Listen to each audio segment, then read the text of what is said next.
just looked at me. I'm like, I just pushed a button So over we can here. fix it tomorrow morning. Am I playing tomorrow morning? Are you? Am I? Yes, can you? Yeah.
I'll just grab that.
Well, hello, everybody. Nobody's back there by the light switch, but consider this kind of our lights on and off to maybe say we'll give you 2 minutes and give people 2 minutes to get back from their break to go ahead and start the business portion of our meeting.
All right, well, welcome everyone to our 2023 annual conference. And what a wonderful worship, hey? What a fantastic message by our conference minister. So, thank you, God. I'm Reverend Dr. Diane Baker, the moderator of our conference, and I'd like to call our meeting to order at 11:08. And I'd also like to just start by saying thank you. Welcome, everyone. Welcome to the people who are streaming today, too, to be here. We appreciate your presence live and also virtually. And I'm so excited. I'm glad that Joe mentioned about, this is the first conference after COVID, and we're all in 3D now instead of 2D. So it's really wonderful to see you all here. Thank you so much for your support of our conference by your attendance today. I want to express my thanks on behalf of our conference for Pastor Joe and Plymouth UCC for hosting.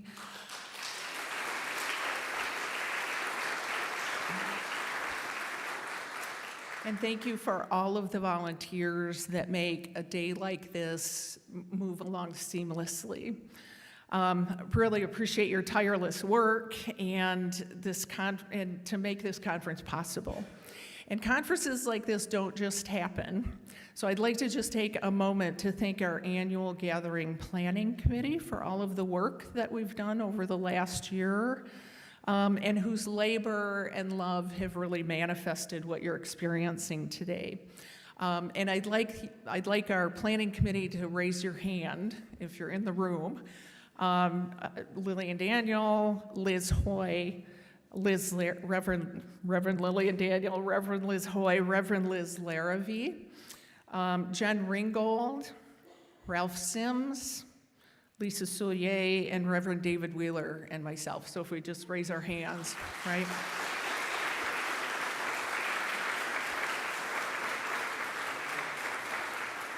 Thank you so much, and thank you for all your wonderful work through the year. So moving on, we will begin by, I'll be introducing here our Judith Booker, who is our Michigan Conference Board President and our newly elected member of our National UCC Board.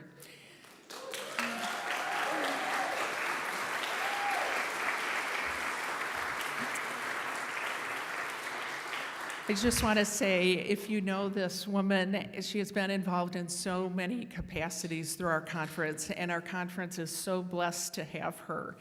And if you know her, you have been touched by this woman's wonderful grace and wisdom. So thank you so much for your work, Judith.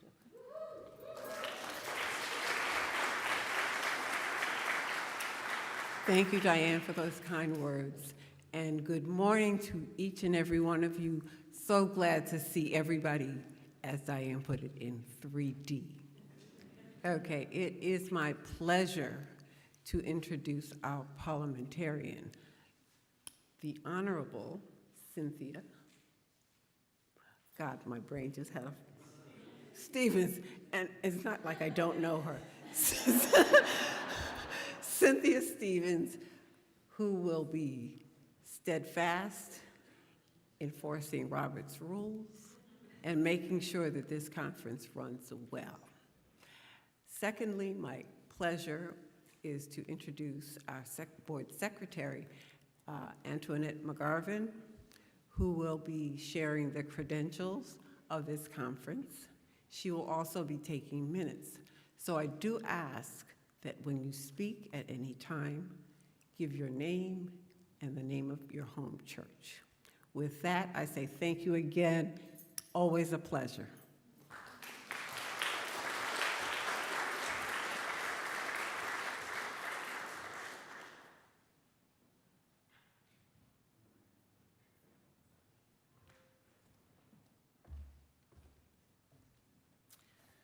And now we'll have a credentials report on our quorum by by Antoinette.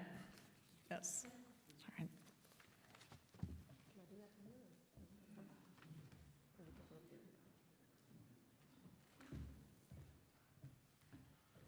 Good morning. Okay, so we have, for the record, we have 66 churches present. All 6 associations are represented.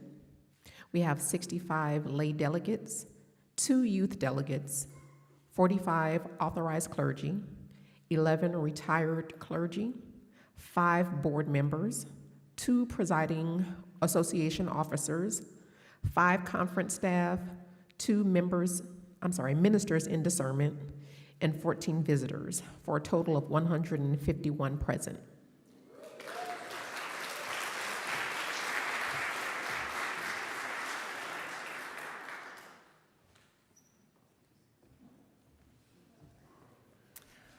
That is so fantastic. Good job, Michigan Conference, on representing for the conference today in your attendance.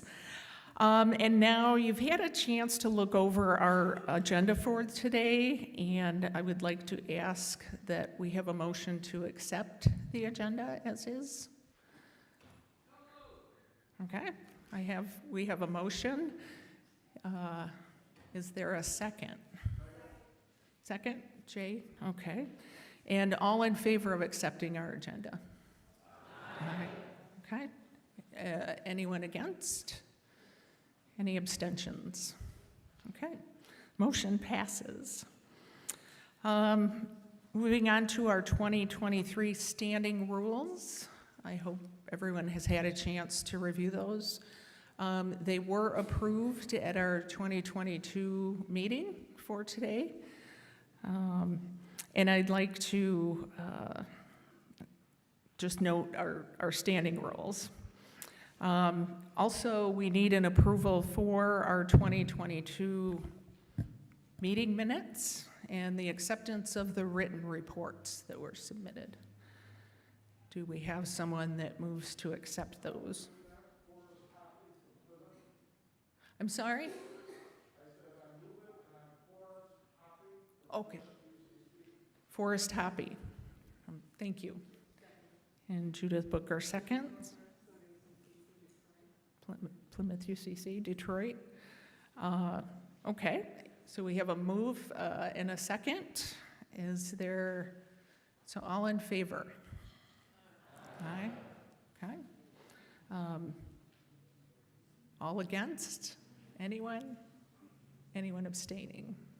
Okay, so motion passes. And now I'd like to introduce Reverend Liz Larrabee, who is our president-elect of our Michigan Conference Board of Directors. Reverend Liz most recently served as pastor and spiritual director of Ypsilanti UCC in the Covenant Association, who will cover our 2024 budget.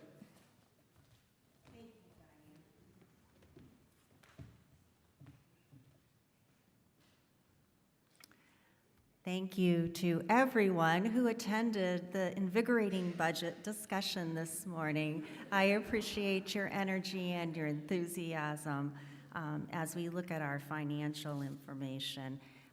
The document that we're reviewing is the single-page document that's titled 2024 Proposed Budget, just in case there was a larger, like 11-page background document that's really just for background purposes. So I will just briefly present the highlights of this budget for us here today. So the 2024 budget represents a 2%, 2024 budget represents a 2% increase over the 2023 budget. So it's essentially in the same ballpark. It's not a big increase.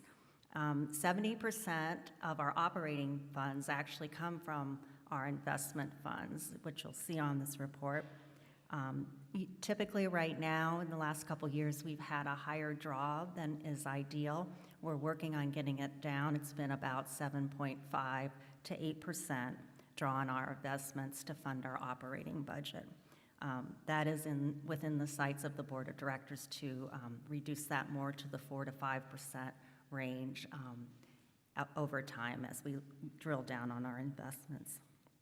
You might notice that salaries are up 11%. We've had some changes. We have a new ACM. We did an equity increase for our current ACM. We had cost of living increases. So we're putting our money behind our people, which is a very powerful thing to do. And just for folks who would like to know, the operating costs for 2023 seem high if you look at them in comparison to what we're proposing for 2024, and most of those charges were for General Synod attendees.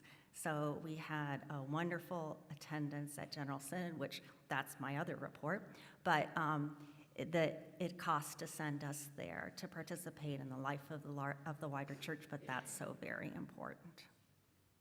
So at this time, are there any more questions?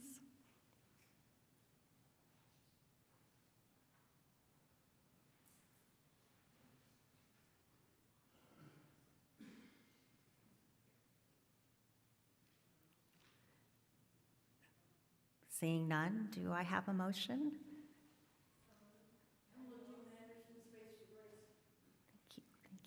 Thank you. Second?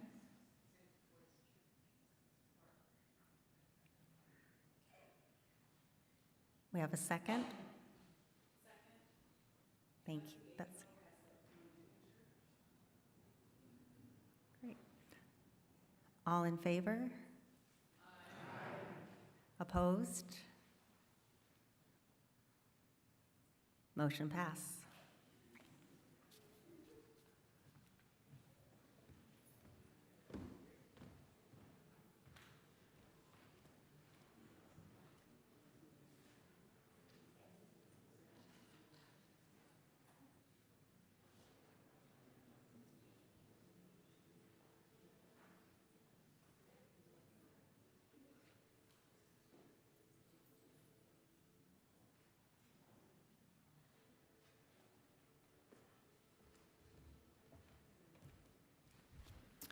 I was just checking with our secretary, and I think we need to take a step back because we need a name, your church and city, if you're moving and seconding.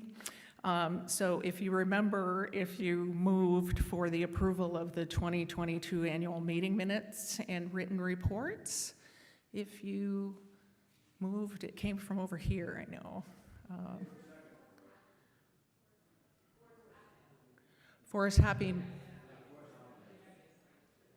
Forrest moved that, okay. Okay, Jay, okay. So,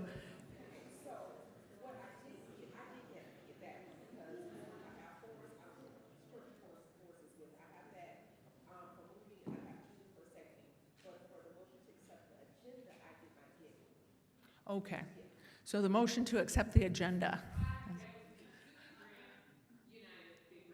Thank you. I thought I recognized the voice. And who seconded the agenda? Approval of the agenda? Do we remember? Jay? Okay, People's Church, Jay Cummings. Thank you so much. So moving forward, and wonderful job too on the discussion this morning of the budget. And it's good to have all kinds of feedback. So thank you so much for your participation. Presentations of the resolution. I'm looking forward for someone to present on the resolution in support of the second look sentencing legislation. Okay, all right. Okay, come on up.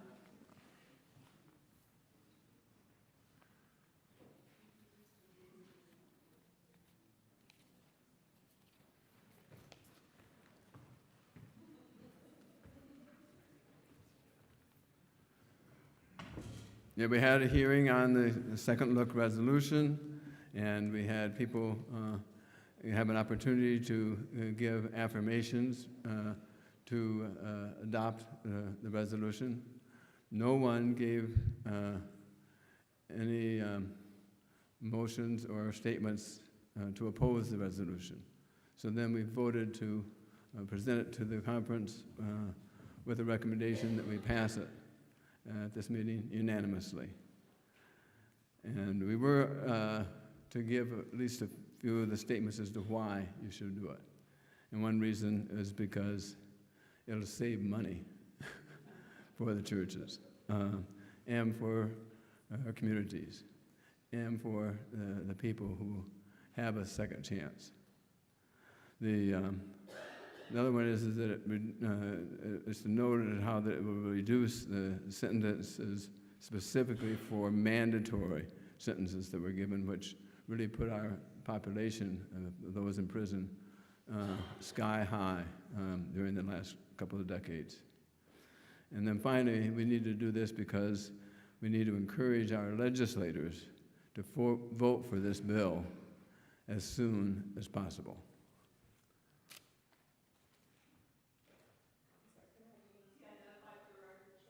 Pardon? I have the what? Oh, name. My name is Jay Cummings, and I'm a member of People's Church of Flint.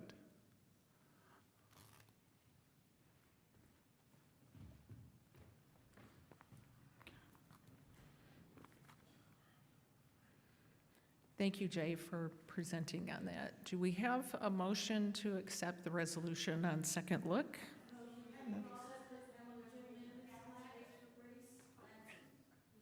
Okay.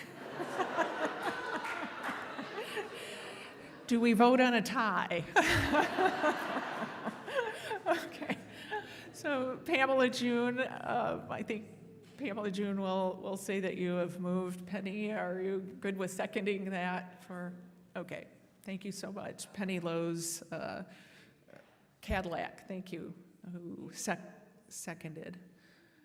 I'm sorry?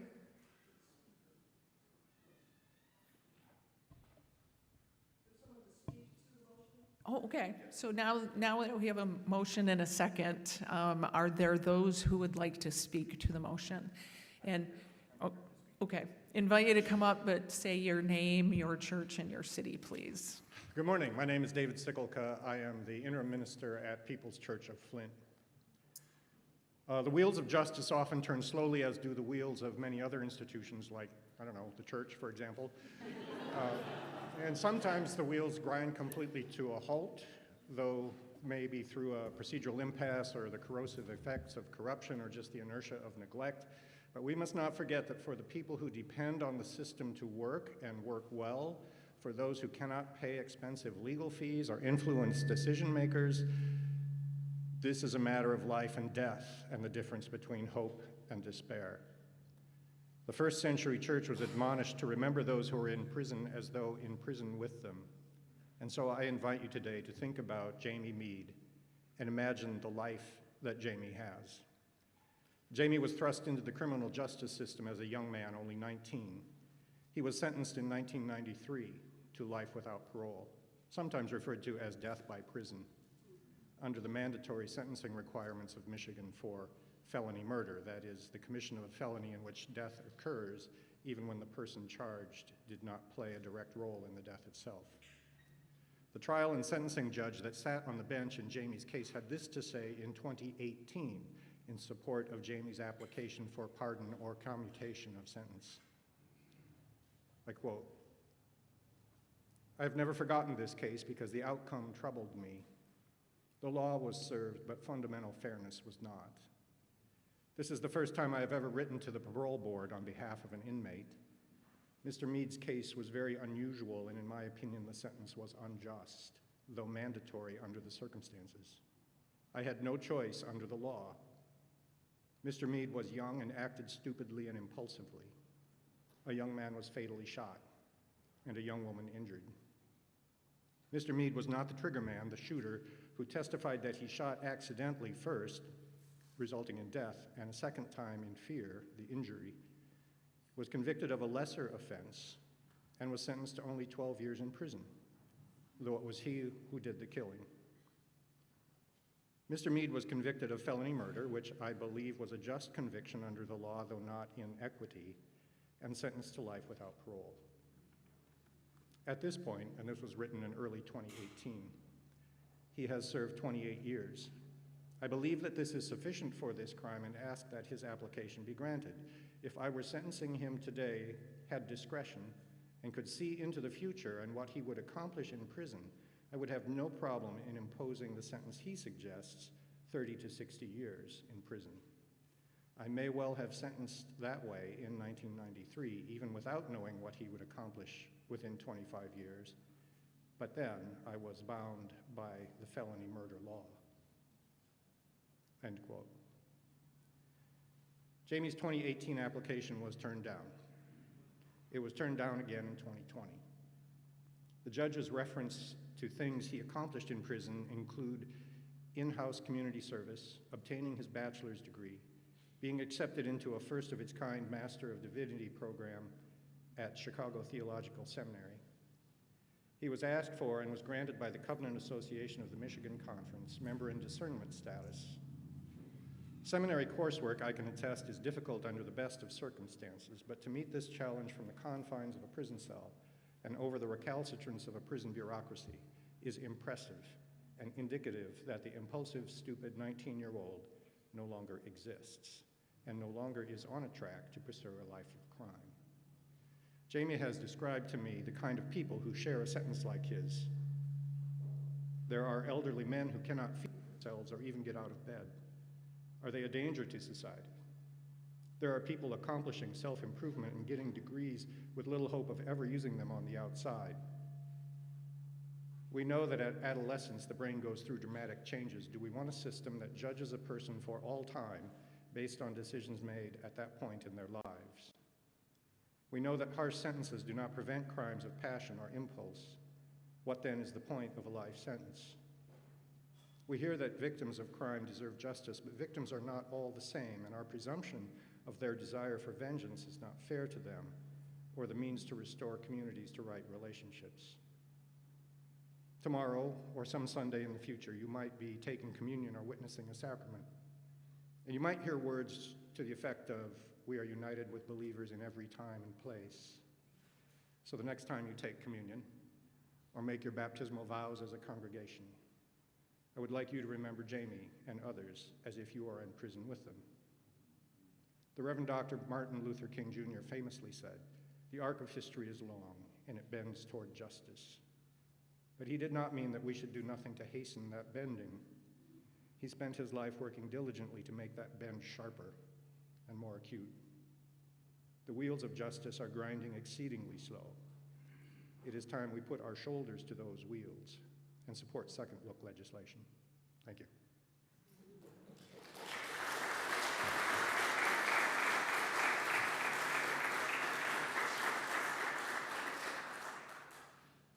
Thank you so much for that. Are there any other of you that would like to come up and comment in support or against? No? Okay, so We have a motion to accept the resolution. No, yeah. Sorry. We have a second motion to accept the, and we also have a second. So I'd like to call for the vote. All in favor of accepting this resolution, just raise your card. Okay. All those against? Anyone abstaining? Okay, resolution is passed. Good work.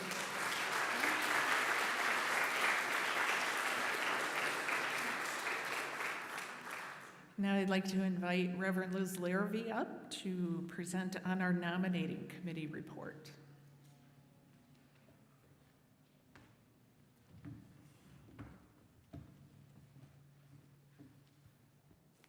Thanks, Diane.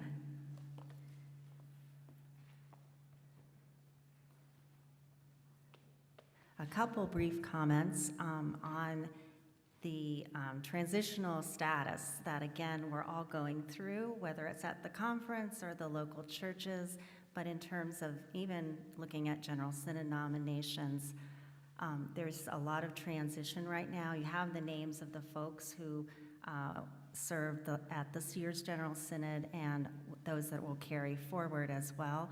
We'll be looking for approximately 9 more delegates. Our number of delegates for our conference is assigned by national, and so it can change. As soon as we find out that number, then the nominating committee will be reaching out to find delegates for the very next General Synod, which is going to be held in Kansas City. So if you're interested, please notify the incoming chair of NOMCOM, which is Stephen Johnson, of your interest, and we'll go from there. So as you can see, just by looking at this slate, there's a lot of new folks on our board of directors, so we're very pleased. A lot of this has to do because it's just a time of transition and people's terms have ended. Some people have gone on to other calls or moved out of the region, but you can see we have a board with 14 people total, and out of that, all of these folks are coming in new at this point. The president and the vice president have actually already been elected within the board of directors, so they don't require a vote today. So I'm going to get to a next slide. And we have one large position which still remains open. But we have a lot of good news on this slate, and that is that we do have an incoming treasurer, which we have been searching diligently for. So I'm so delighted about that, Reverend Shane Montoya.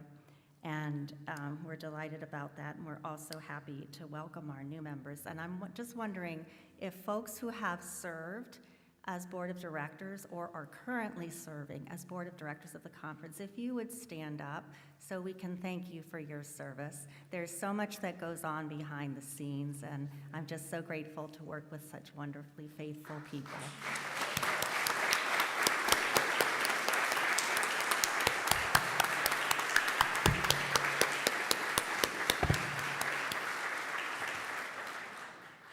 We have 3 folks who are leaving that we send traveling mercies to. Our President Judith Booker, Akua Buddha Watkins, and Mary Ann Martin. So we wish them best as they continue their journeys of faith. Just checking my notes to see if there's anything I might have left out. Could we have the ballot slide, please, if it's not already up there?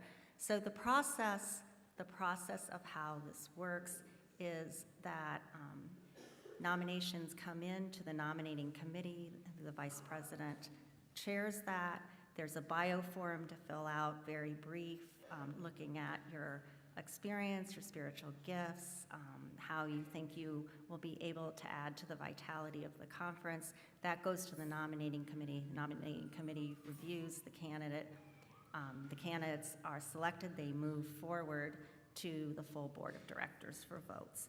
So at this time, these are the actual positions that our bylaws require us to vote on. So on behalf of the nominating committee and the full board of directors, if it's appropriate, I would like to move that we elect these officers and candidates to the Board of Directors. Do a second?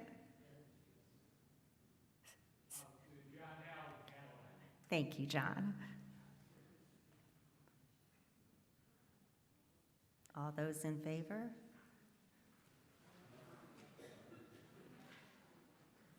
Opposed? Motion carries. Oh, yes, Judith.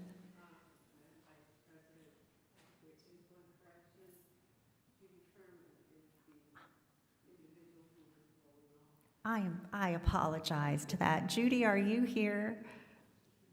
No. I apologize. Great. Thank you for that correction.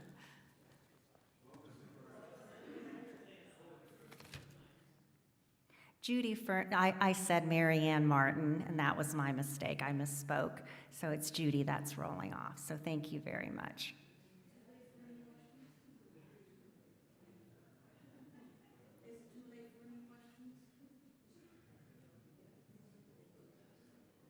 Go ahead.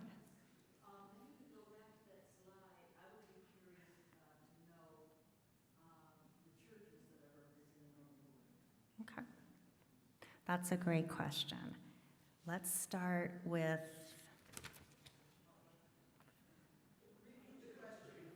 the question is what churches, what local churches are represented? So if I would like, as folks' names come up, if you would give your local church name, that would be great.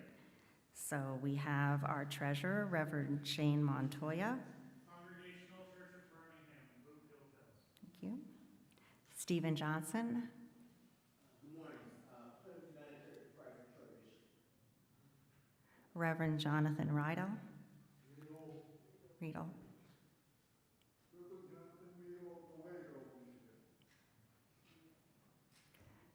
Reverend Dr. Jeffrey Rhodes.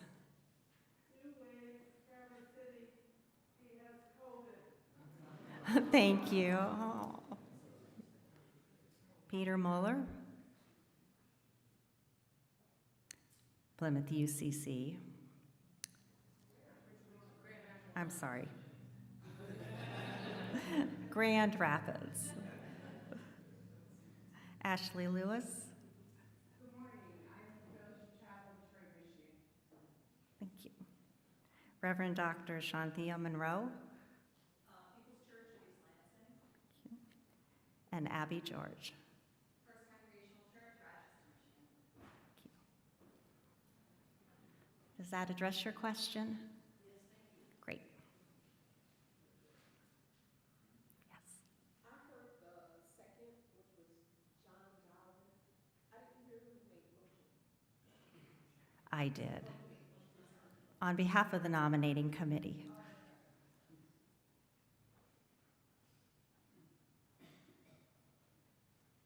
I believe the motion is passed. Thank you.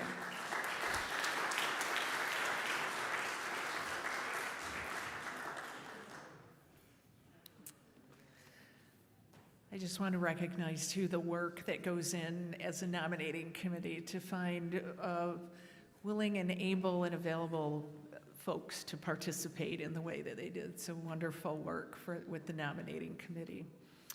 And now, moving on, we'll be able to adopt our standing rules for 2024. And I was told basically what we do is we take the 2023 rules that we've accepted and vote to make those also the standing rules of 2024, unless there's any other commentary or need to revise those or suggestions for edits in any way.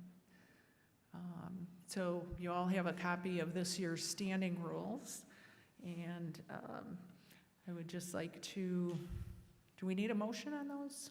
A motion, okay.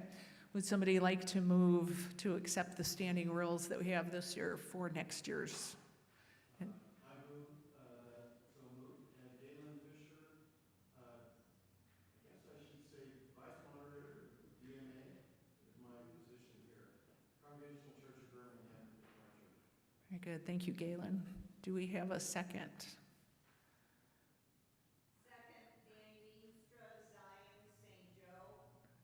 Thank you so much, Danny.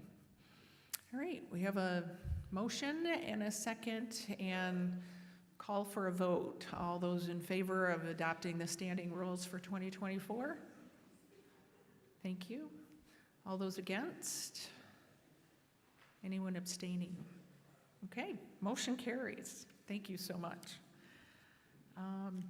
And then I'd like to invite up now Reverend Lillian Daniel and Judith Booker for the recognition and service and of installation of our new board members.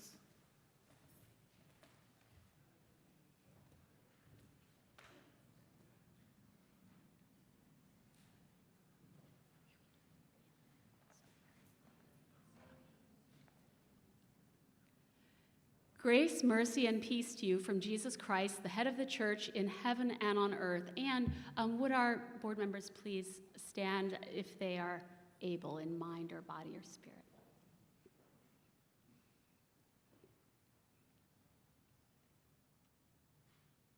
Affirmation of ministry is the act whereby the Conference of the United Church of Christ recognizes the diverse gifts of its members and celebrates the particular ministry of each person in the setting of the church. There are different kinds of spiritual gifts, but the same Spirit that gives them. These new board members have been nominated and elected in accordance with the faith and order of the United Church of Christ. They have accepted their call and are before us in witness to their willingness to serve. Siblings in Christ, it is an honor to be entrusted with responsibility for particular service in the leadership of the church. Having prayerfully considered the duties and responsibilities of your ministry, are you prepared to serve the Michigan Conference with the help of God in Christ's name and for the glory of God? Do you promise to exercise your leadership diligently and faithfully, showing forth the love of Christ?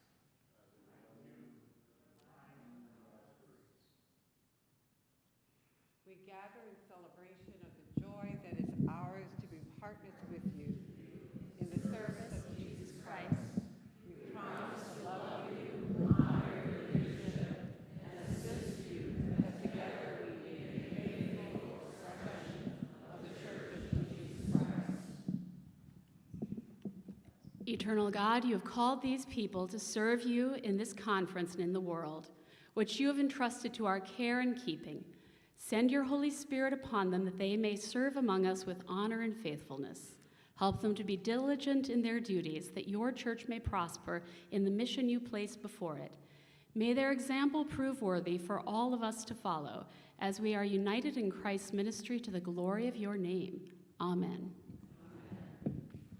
In the name of Jesus Christ, and on behalf of the people of the Michigan Conference of the United Church of Christ, I rejoice to announce you are installed in your respective positions, and we extend to you the hand of Christian love.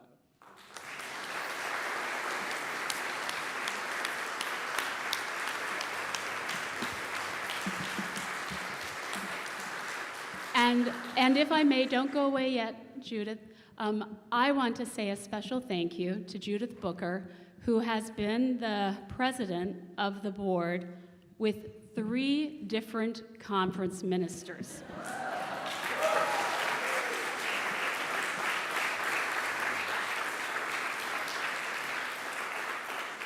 As a small token, I want to present to you this hot off the presses book, The Afro-Christian Convention, the 5th stream of the UCC.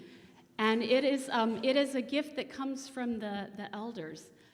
For so long in the UCC, we have taught our history that we had 4 streams. And this stream, with a long history, was ignored. At General Synod, we recognized this, and we acknowledged and celebrated it. This book is hot off the presses, and we present it to you with love and gratitude.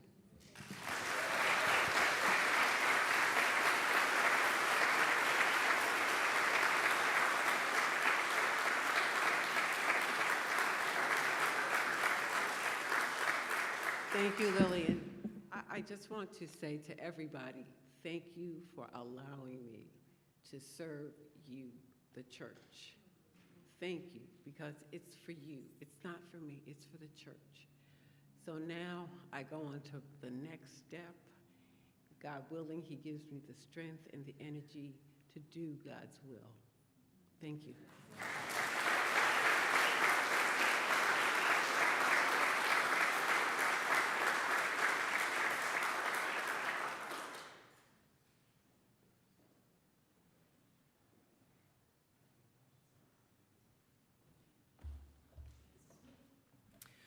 Thank you so much, everybody, for your good work at the working session today and your attention and good work at our business session right now. And just would like to invite our Conference Minister, Lillian, to give the blessing for our lunch now. And I want to encourage you, but I've been told I cannot force you to try to meet new people at lunch. So for what we are about to receive in refreshment for our bodies and our spirits, may God make us truly thankful. Give bread to those who have none, and a hunger and thirst for justice to those who have plenty. In Christ's name we pray. Amen.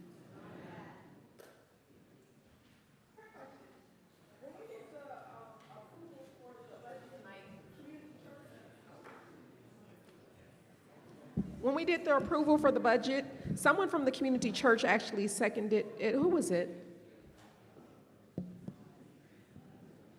I heard the voice come from over here. I wrote community church down. We don't remember who seconded the motion for that? All right.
Wonderfully well. How are you? I have a question about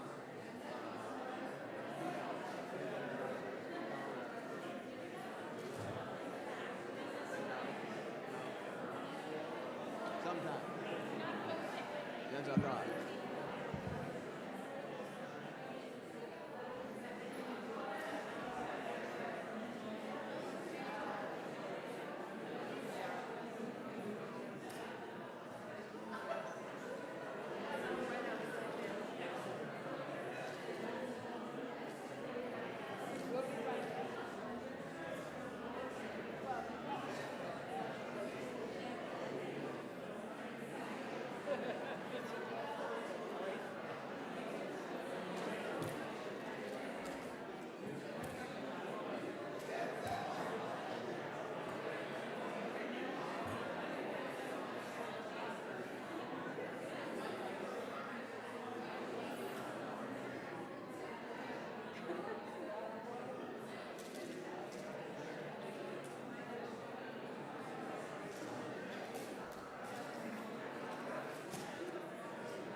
Jim's going to give feedback on light. You good? Yeah. Yeah, that's good, I think.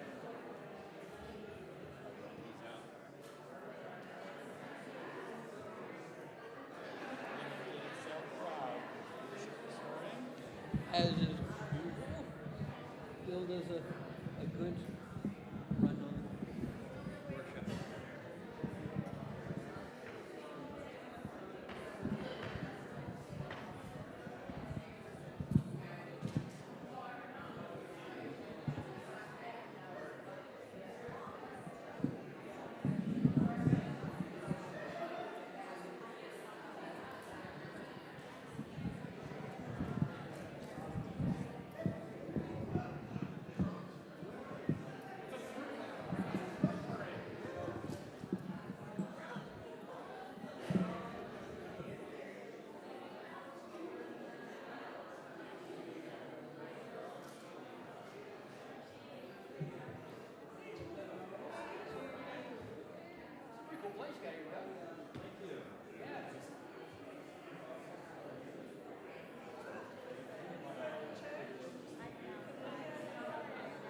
We have the spots on the lights.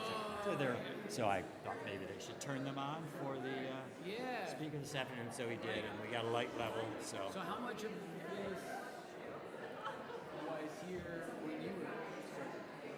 just to the brick wall. Okay. That was a little too thin. Okay. So we did 2 building additions. I'm not sure officially. First one went out. The first span, and then another span. Okay. We didn't have any upstairs restrooms. It wasn't accessible, so Everything was downstairs, right? and we didn't have classrooms. Fellowship space down there.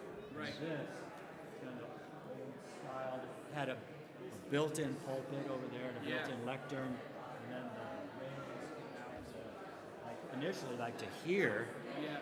And then so we initially we took them out, so we got it back to about where but this had when I came originally, it had this went up to the which was actually an altar, and they served communion from there. They do that in water. So I brought it down here, but the pews were on the side. Well, Yeah. facing. And Yeah. just especially for this size congregation, Sure. go require these, part of the resolution. So we put the pews back there. Those are mine and all that stuff. This part of it.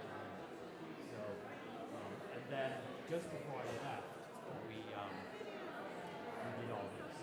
Cleared all that out.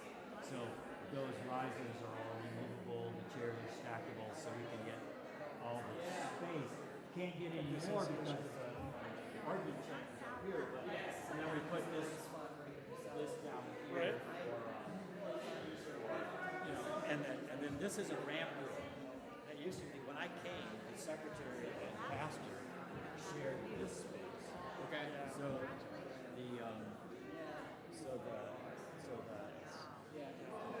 the chancel's accessible. Yeah. Because clearly being accessible and there's no good space up here to do it. So we used that room and decided to do monitors, didn't like projection and all that, and had some questions on monitors, but the space gets used for a lot of stuff, community meetings and that kind of thing. And in addition, worship, I think it's used pretty well here, worship-wise. It's not found mouse and ball stuff. Yeah. Kind of thing. There's a lot of visual aids in my and exactly. Even if it's just quoting someone, we put that person's face up. So particularly for a church like Park, if it's a person of color or for me, if it's a woman, I think they use it during hymns, just for visual or the anthems, just visual stuff, or before the service announcements, also visuals. So definitely a place for it if it's used well. Agreed. So, Totally agree with that. So and it's air conditioned space as well. with, you know, with the windows and all that, you know, it can get hot. Yeah. When we did the solar panels and re-roofed, we also insulated the roof, so you know, all that has helped a lot. But when we did the addition, we you know, how do you air condition a space like this? Well, fortunately, cool air stays at the bottom, so those two vents are where the cool air comes out, and then the return vents are underneath there, and the air handlers are on the right in the two side closets. At any rate, it's really comfortable in here. I mean, you know, it's like department store air conditioning. So that's made it really nice. Sunday morning's not an issue usually, though. You know, it can stay cool overnight. We don't even do weddings during the summer.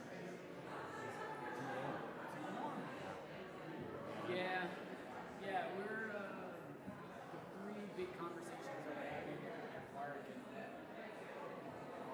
air conditioning and some sort of space, even if it's not the sanctuary,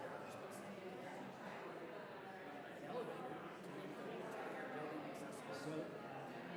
So you're accessible from the main level to the lower level. Main level to the sanctuary. Oh, it doesn't go down. So like that's our children's space. Yeah. Yeah, that's right. There's fellowship space out back. That's right. Not very long, but Yep. it's right down.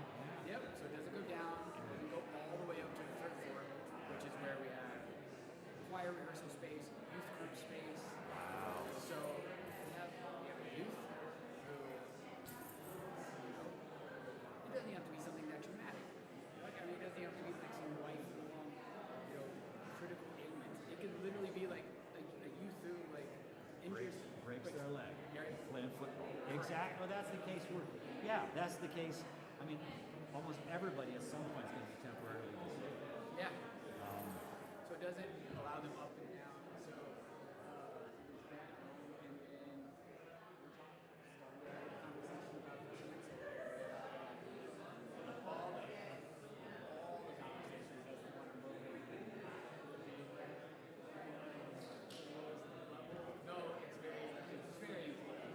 But yeah, you can, I'm sure you can. There's going to be very few things about that. You know,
so I nice like to be it. able to just clear everything off. Agreed. So, yeah, it was, Anyway, I just wanted to stand up here. This is such a nice space. It's really cool up here. yeah. I like it. Yeah, you can preach from here too, which is you're still a step above, so you get, Well, right, short line of person sight. like me, line of Yeah, sight line issues. of sight stuff. Yeah, Um, it's good. But, Right. yeah. All right. Well, thanks, Doug. Yeah, you bet. Yeah, Well, take have care of fun yourself. at your wedding. Will do. Take care, bud. Yes, please.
If you're part of Speak Outs, please come forward so we're ready to go when people get here.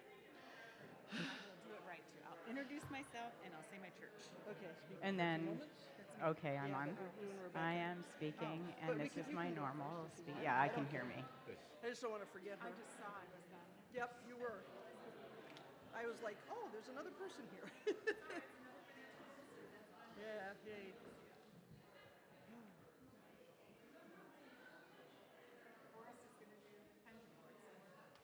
Perfect. Oh, yes. I haven't seen you for a long time. You look like a new person. Well, I've seen you on Facebook, so I know. You don't look totally. Good to see you. Thank you, Forrest. We'll start Speak Outs in about a minute. We need more people here, though.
But we're like 15 minutes behind already.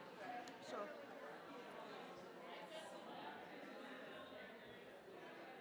I tried to push everybody up from downstairs, but it takes a minute.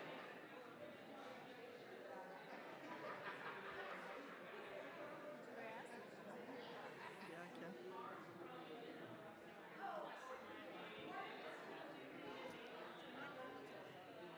As far as I know, yep. Yeah, I think so. You don't know who Rebecca Pereira is, do you? I do not. Okay. Hello, is there a representative from Cornerstone Fund? Rebecca here? Maybe, maybe not. She's still downstairs? I know, we're trying to get, I don't want to do speak outs without people hearing the speak outs, but we have to do what we can do. All right. Yeah, people out there. Okay, everybody out there, we're starting.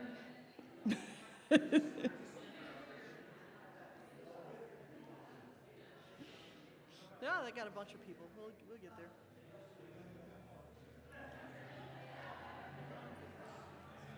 Right.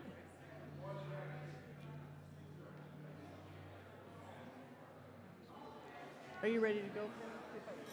Okay. All right, we're going to start speak outs. I hope everybody in the hallway is coming on. If you have a speak out, please come forward so we can get through this quickly, and then we'll go to the next thing. I'm going to start with Penny Lowe's. Good afternoon, church. Hi, I'm Penny Lowe's, member First Congregational Church, Cadillac, Michigan. I'm also chair of the board of the directors for United Church Funds, a financial ministry of the United Church of Christ with over 1,000 clients and about $1 billion assets under management. UCF is growing. Clients include the national setting, conferences, Michigan has invested some, associations, local churches, Chisholm, educational institutions, and more.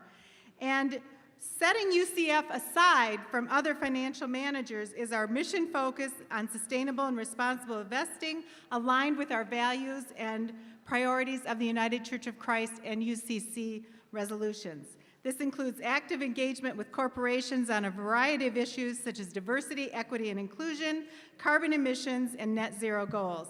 If churches in Michigan are committed to making an impact on climate change, equal access to health care, women's rights, unfair employment practice, racial equity, and want to be sure their investments align with their faith, contact UCF or ucffunds.org and tell them Penny sent you. Perfect. Okay, good modeling. 1 minute you get. Forrest Hoppy.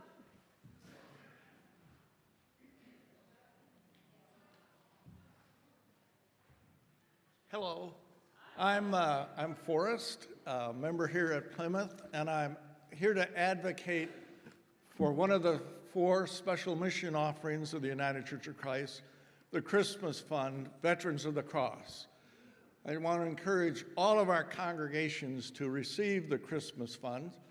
It supports the work of the pension boards through the United Church Board for Ministerial Assistance, the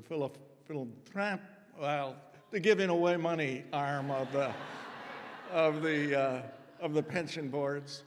And I also want to recognize that we've got 4, at least I know 4 of the annuitant visitors in the Michigan Conference here today. Herman Haller, 2 of our new ones, Penny Lowe's and Sue Greenwood and myself.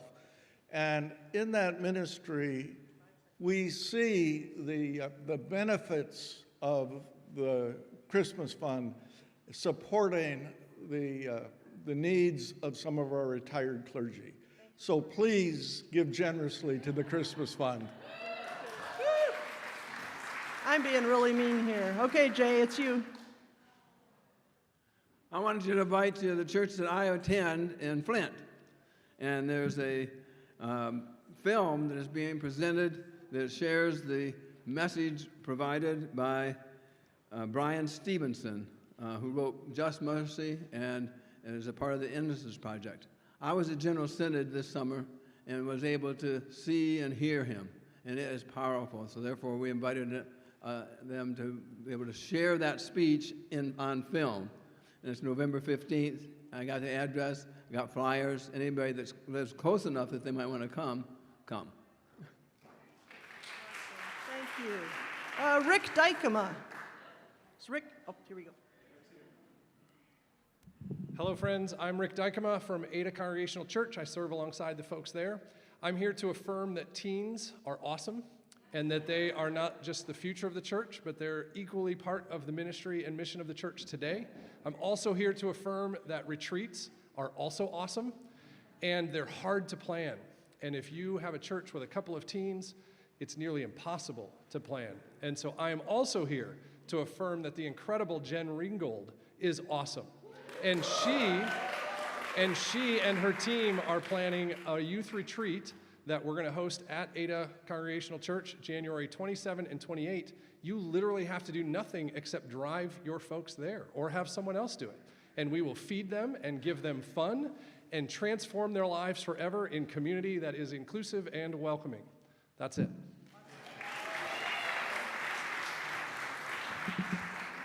Is Pamela June Anderson in the house here? Not quite yet. How about Michael Young? Here we go.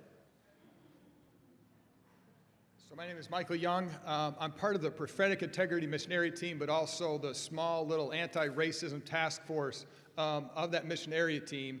And we want to give you money. That's it. So we have 9 titles that we have come up with. Most of us have read all the books, and we think that they have meant something very spiritual to us. And we believe that anti-racism is the work of the church, and so we want to encourage that work. If you have a book, we'll be emailing out a reading list of 9 titles. Tell us what book you want. We'll send you $200 so you can, your church can study the book together. Awesome. Is Joe Barr here? She's off doing, he's doing something else. Rebecca Pereira from Cornerstone Fund. Oh, here we go.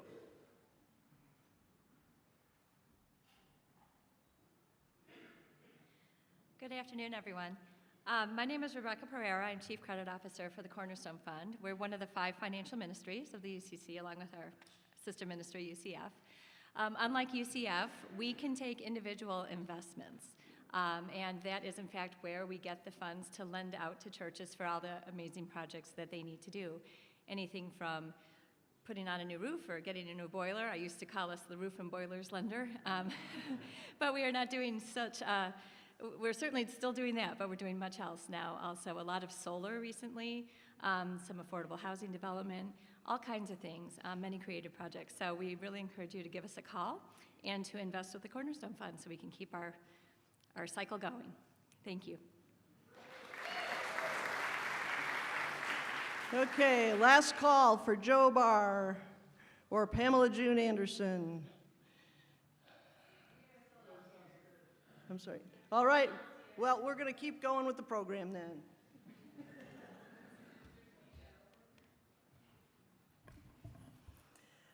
So I'm Cheryl Burke, Associate Conference Minister for the Michigan Conference, United Church of Christ.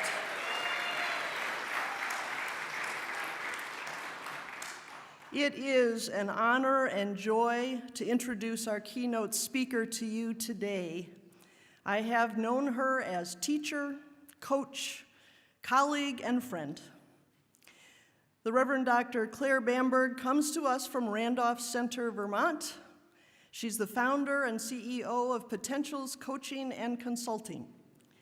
She and her team work with clergy, congregations, nonprofits, and CEOs all over the country, providing individual and team coaching, as well as strategic planning and visioning support. Who doesn't need that? Claire is an ordained minister, ordained member of the United Church of Christ, and a certified mediator. She has a doctorate in mental health and is a professional certified coach with the International Coaching Federation. She is delighted to be with us here today, and we are thrilled to have you here with us, Claire.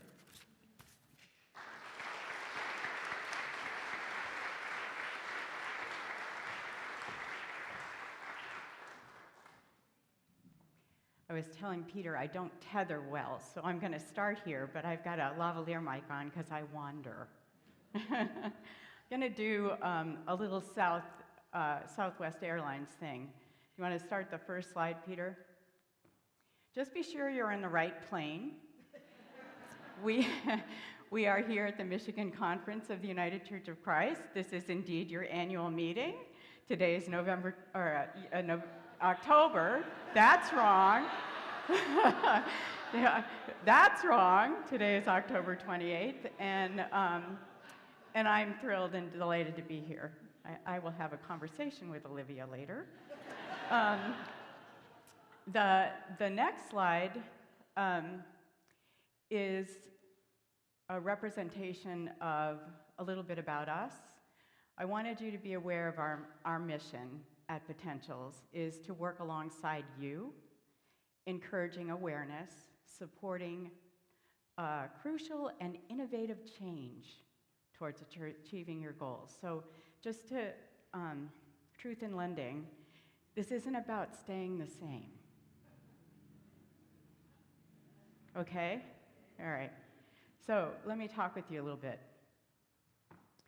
A number of years ago, we were all going about our business, and this thing called a pandemic happened. And while we were locked down for 3 years, the world changed.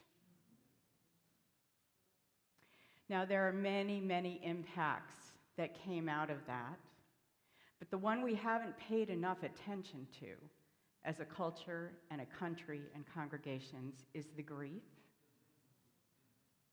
Not just at the empty places in the pews, not just at the change in our family structures, perhaps, or the current figures, last time I got them, was for every one person who died in the pandemic, 9 were intimately affected. So not only for our own losses, but for the losses of others, for the change in the culture, and in the true, what do I want to say, importation of a saying, who moved our church? Right? Who moved our church?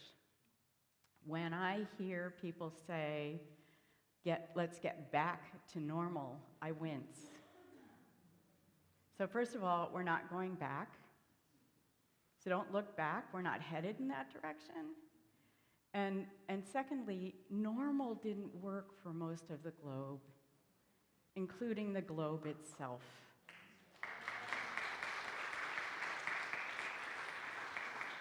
So looking forward to sustainable, inclusive, creative, innovative change so that we can move into the future to which God is calling us as church. So I heard Lillian ask somebody last night who was talking about their congregation, what's your purpose? I want you to stop, and I want you to take a moment, and I want you to think, what is your purpose? What is your purpose as an individual? What is your purpose as a member of the congregation and that congregation's purpose? Could you say it in a sentence or two? Since the pandemic, what we're getting is a plethora of calls because people don't know what their purpose is anymore.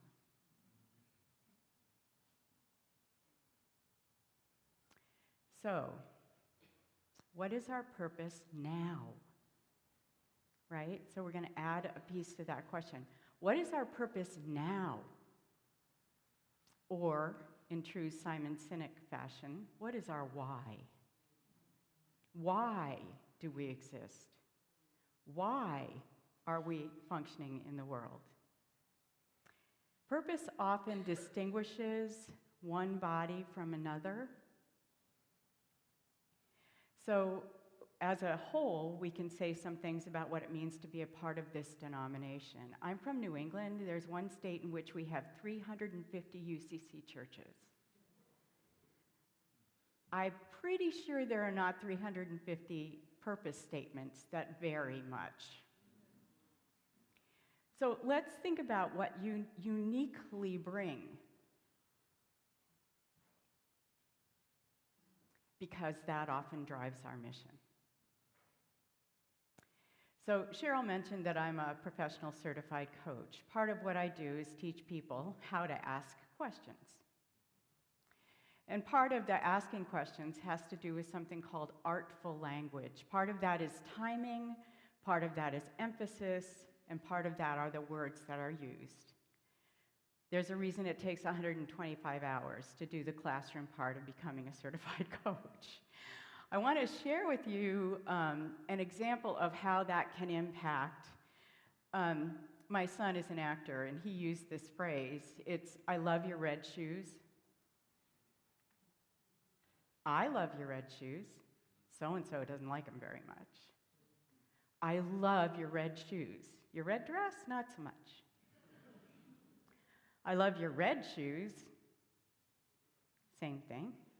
I love your red shoes. Right? So I want to offer this question. Peter, if we could put this one up. How do we, this is the orienting question, and I'm going to do the same thing with it that we do with I love your red shoes, right? I love your red shoes. I love your red shoes, not your green ones, right? So how do we respond to God's call to be church in a hurting world? Who are we? We are the United Church of Christ. When I wrote earlier today and said, so how's it going? Somebody wrote back and said, the UCC continues to lead in social justice and societal issues. Yay. Along with the UUA, right, our partners in crime, and somewhat the DOC, but the UCC is definitely in the forefront. And people like to say to me, we are the best kept secret. They say it with laughter. That's not funny, right? If we're living the truth of that statement, that the UCC continues to lead in social justice and societal issues, then we're showing that. Instead, we're all too often focusing on shrinking resources, human, capital, and material. So it used to be that there was this theorem: if you have young families, you'll have money. If you'll have money, you can support the building to which the young families will come, right? And that equals sustainability. Doesn't work that way anymore. We do not live in a Christian nation. People do not move to town and look in the phone book for the nearest UCC church and begin to orient. When I first served in Vermont, it used to be you found a church in order to make connections, because Vermont. But that's not true anymore, right? So we have to find ways of distinguishing ourselves. We have to find ways of distinguishing ourselves. We know there are at least 6 generations of what we used to consider potential church joiners who don't join things. At least 6. What they will do is give you 150% of everything they have to offer if the initiative and the outcomes that it embraces are going to make a difference in the world, a positive difference in the world. Research study after research study. Lillian, I remember hearing you give a talk and talk about SBNR, right? It was all SBNR, and like, what the heck? SBNR is a thing, so spiritual but not religious, right?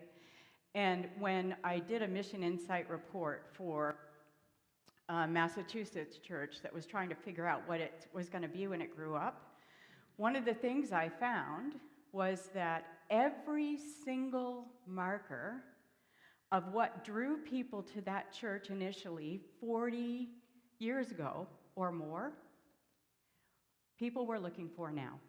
The young people who'd be moving into that area. The difference? They did not believe they needed to go to church, to a building, to find that. They were looking for a place in which they could live out those heartfelt initiatives that they felt like they could belong to and would make a difference. So how are we, the UCC, how are we bringing that to bear in a world that needs it?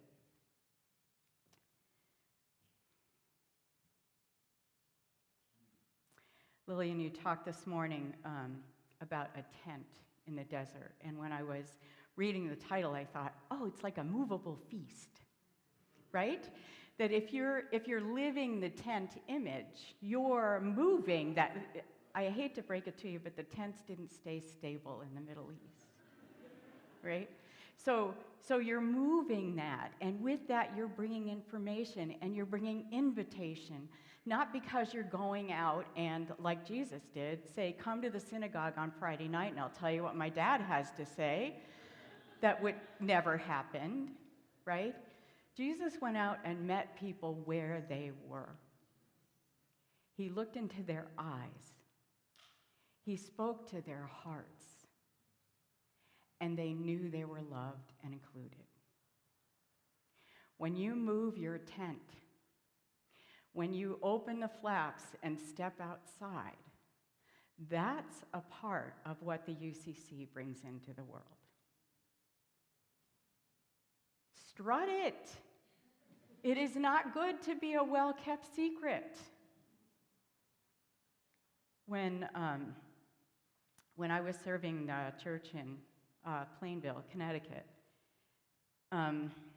it's a crazy success story. I just hit it at the right time. But our church school went from 5 kids to 95.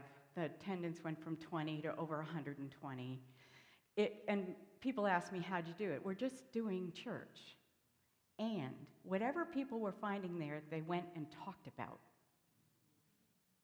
It was something they could take to work, right? And they talked about it at work. They weren't afraid. They did not keep that congregation a well-kept secret. If you were going to go and talk to your best friend, who is not a member of the congregation, all right, somebody outside of the congregation, if you were going to talk to somebody new in town, what would you hope, if you were going to have a realtor represent you, what would you hope they would say about your congregation? Their purpose is, I had one church say, oh, we're the white church on the hill. That's not good. They were very proud. I was like, that's not good. Let's talk about that a little bit. So if you get out of the tent and you lift your head up and you look around you, what does it mean to live God's good news in that place? There's a church we worked with in the Southwest in a very particular environment who took clipboards and went out to the neighbors to the church and asked people, where do you hurt? Where do you hurt? And then built the programs that would minister to those hurts. Yoga on certain days.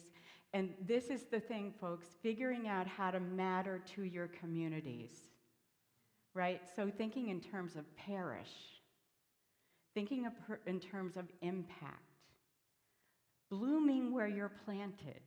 Whatever analogy or metaphor is going to work for you, that's our future. One of the stories I love, is the story of Ruth and Naomi. Can we just focus on that together for a moment? Ruth left everything she knew. Why? That's not rhetorical. Tell me why. Why? What did she love? Thank you. What did she love?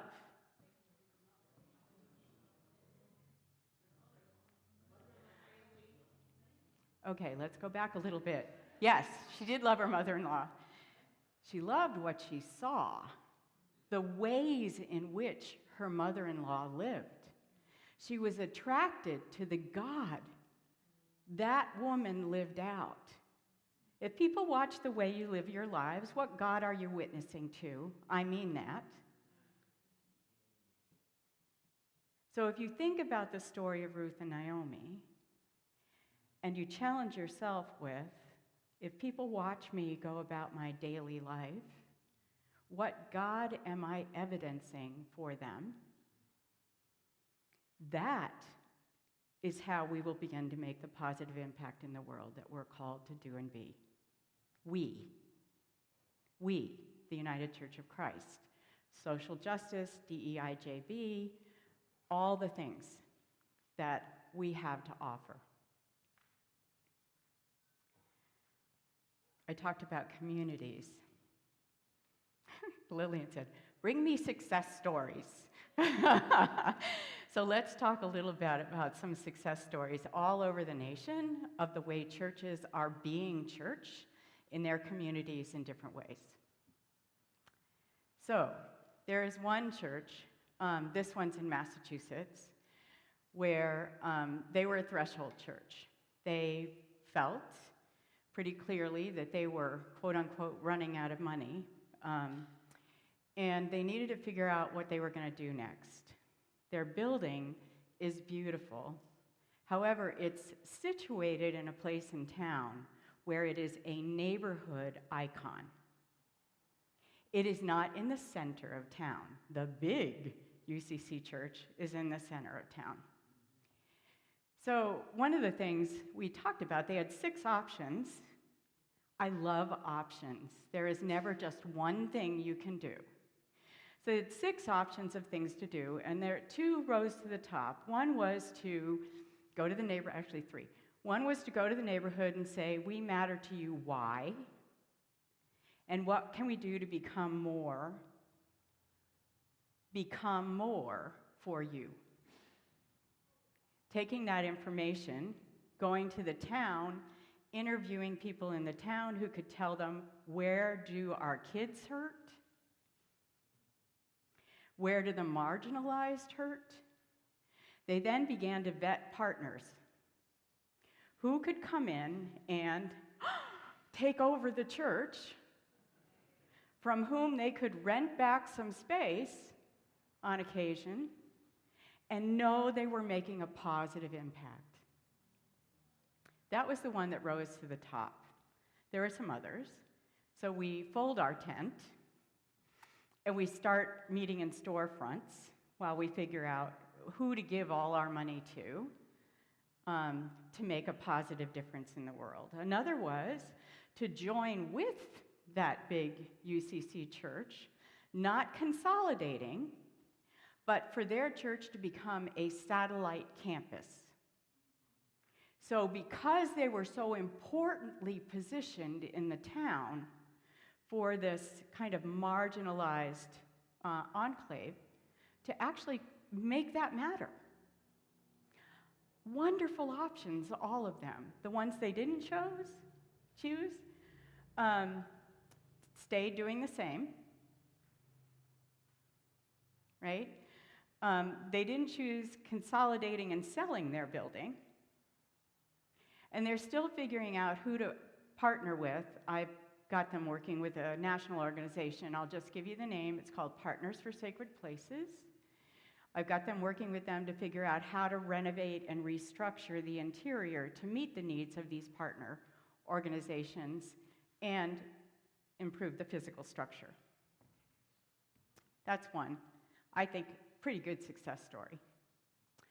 Another one is a church that in Vermont with which I began to work, and when I arrived for the first meeting, they showed me all 5 apartment buildings that they owned, the books being embedded in the church books.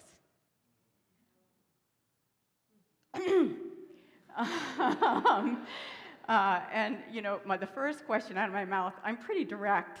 The first question out of my mouth was, so do you want to be shut down by the IRS? I'm just curious. So things have changed, and as they begin to take a look at their purpose, they're in a very poor part of Vermont called the Northeast Kingdom. They really saw it as their mission to provide affordable housing. And it was costing them more than they had to give.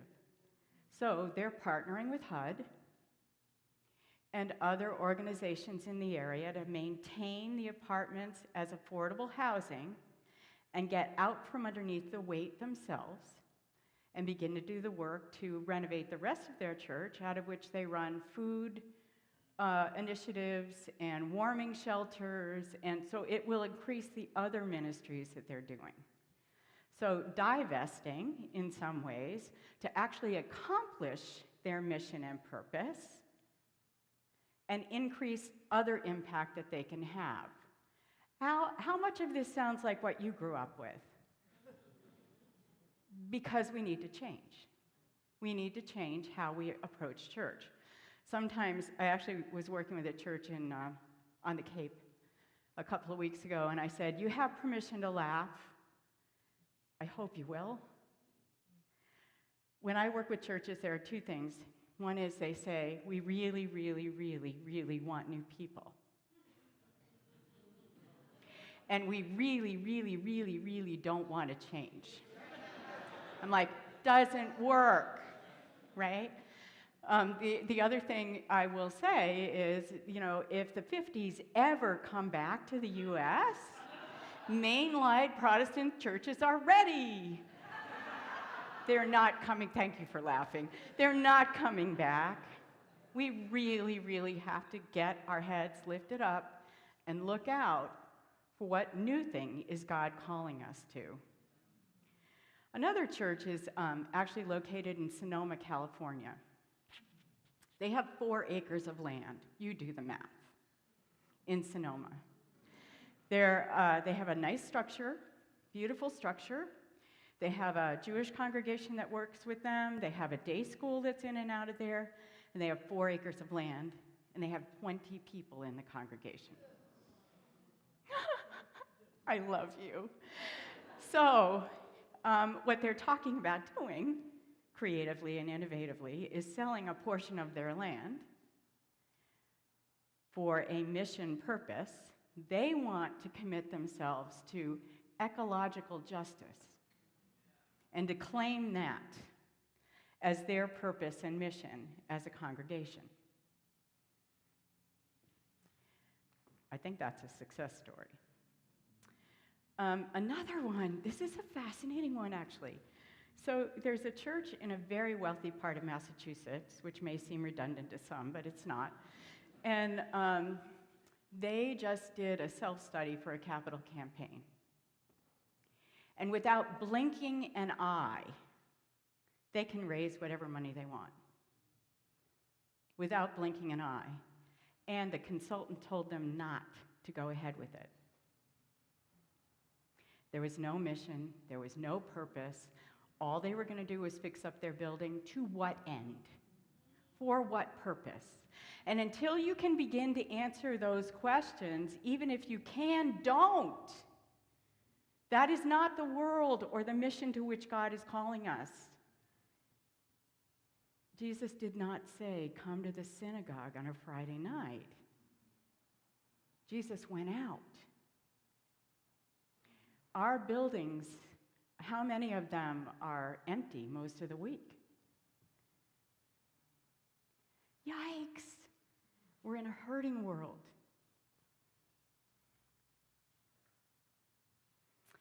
So, one of the other conversations we had last night, see, there's a reason I went to that last night, was around the use of money.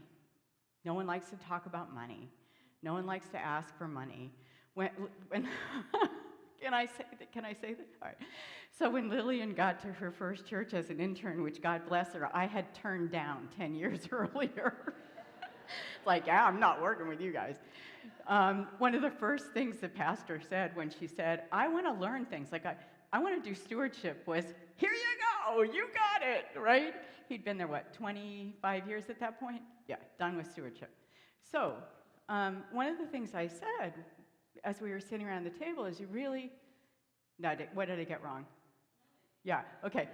One of the things is, I shouldn't have turned him down, is that what you said? Oh, yes, I should have. It was a different guy then. We'll talk.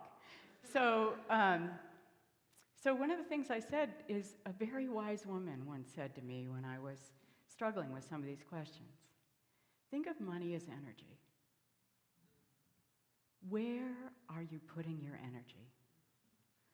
What does your congregation's budget say you really care about? Oh, oops. Right?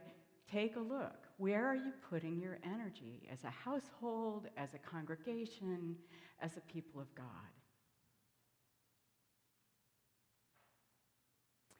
I work with this is a huge success story, although not in the ways you might think. I work with a church in Vermont, another part, not in the Northeast Kingdom, a more affluent part, who came into a $1.9 million windfall. They made the courageous decision not to put any of it in endowment. Zip. Now, they may eventually set some money aside. We're still working on that. But they took 3 years to study internally, who are we, what do we believe in, what do we believe we're being called to do, what's it going to take for us to get to those calls. 40 proposals of how to use this money. 40, as my kids would say. Is that 40, Mom, or 14? 40. We boiled it down to 9. And the guy who started out saying, this all needs to go in endowment, we should be focusing on, came up to me during the discernment vote casting and said, you know what, Claire? I think if we really focus on this, we can do all of this. One of them is a $16 million transitional housing for 24 units that would be adjacent to the church, that would serve the large immigrant and refugee populations that are moving into that area right now, that fly under the radar screen and don't get the support they need. And guess what? They're turning their basement into a daycare, specifically targeting 1 to 3. The kids who get too far along and don't get the services they need, of the people who will be in the transitional housing. And that's just 2 of the initiatives. Now, obviously, they're not going to do that tomorrow, not with $1.9 billion seed money. And they've lifted their heads up. They've asked. They've looked around. And this is what it means to be, for them, a people with a mission and a purpose under God in a world that is hurting. This is their we. Can you do the next slide, Peter? God's call. When I was doing mental health work, I always gave me pause when people said, I know what you think. Okay, so how about you tell me what I think? And they would, by the way, they would. And I would say, so you think, I think, whatever. And they would say yes. And I would say, so would you like to know what I think, or do you just want to believe you know what I think? Which brought them up short. How often do we do that to God? Because it aligns with what we think. How often is God in the safety zone? Just asking. How often is your God in the safety zone? Think about Pentecost. Those disciples had to leave the safety of that upper room. They could have stayed there. They had this nice, wonderful experience they'd all had together. The world was out there waiting to do harm.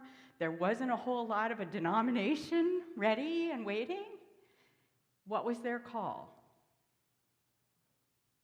To go out and be church. 1 cloak, no food. To go and live the way. In fact, the earliest Christians were called the people of the way. They were not Christians. You all understand that, right? It's like when I do communion and I do it in Hebrew and people are like, it's like, Jesus didn't speak English, right? So there are, examining what we've told ourselves is safe, normal, what we're supposed to do, because we can. God doesn't call us to what we can already do in most cases unless it's to empower another or forward a vision. If you move beyond your safety zone, what new worlds are you going to open up? In response to whose call? Yeah, which means we know it always, right? We know exactly what we're being called to do. Not. In fact, I might go so far as to say for us as a denomination right now, if we think we know, thank you, we don't, right? It's the not knowing. What I say to the coaches I train is actually your not knowing is your biggest advantage, because you'll ask the question that somebody who thinks they know won't. What do you not know that you could explore about being church in God's world?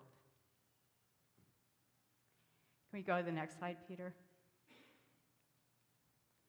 Being church. Can you give me some examples of being church? Again, not rhetorical. Can you give me some examples? Food pantries. Say it again. Oh, okay, yeah. Yes. Yep. Shelter for the homeless. Ministering to the hurting. And what does that look like for you when you do that? Okay. So I had a minister that I was working with at one point, and she actually would, on a Sunday, go to a nearby park the same time every Sunday so people knew she was going to be there and offer worship, which was great. And then they would transform the table into a place where people could get food. And she apologized to me, saying, "Claire, it's all the same table." Are you kidding me? That's a book title. It's all the same table. And if you're not a Carrie Newcomer fan, I want you to be. This wonderful song, "There is room at the table for everyone." We get to live that out. How do we live that out? It's one thing to say to people, come and get. Do you know that Sunday mornings for a stranger to walk into a church, it takes the most courage in their lives, right? Because they don't know how they're going to be received. And they have to walk into a building. How are we bringing the mission out? How are we bringing the ministry out? How are we demonstrating to people that we are here for them? This same church that I just started to work with, there's a lovely, lovely woman who was a graphic designer in her day. You hear what I'm saying? And she wanted to send out postcards to people in the area saying, "Come join us." And I said, because I didn't want to hurt her feelings or rain on her parade, there's a little bit of an implication there that there's an us and them. You're talking about being a little church with a big heart. What would it mean to extend that a little bit? To say it again? Let's join together. Thank you. You can come with me. Let's join together. What could we do together? What wonderful thing could we make happen together? What if we weren't so worried about our turf? How many of you have another UCC church in your town? All right, and how often is it, and who's, and what, and right? What if we weren't so worried about turf? But instead, we were aware that we are much greater together. The whole is greater than the sum of the parts it's made of. So we can be the church. We can do signs and banners. I was thinking that as I drove over here today. Unless you're in a historic district in a New England town and then you're sunk, you got to find another way of doing that. And then there's living out and letting the SBNRs find you because you're witnessing to initiatives they really believe will make a positive difference in God's world. By the way, none of these requires a building. None of these requires a building.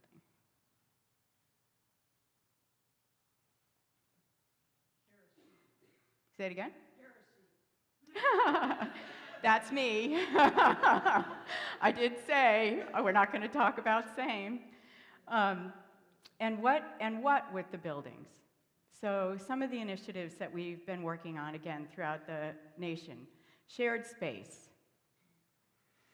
I had a first-hand experience with this in the Isle of Skye, when a woman that we were staying with in a B&B found out I was a minister and asked if I would like to attend a Gaelic worship service.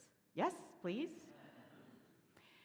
And we went to the address that was given on foot because it's the Isle of Skye, and and we showed up in a elementary school.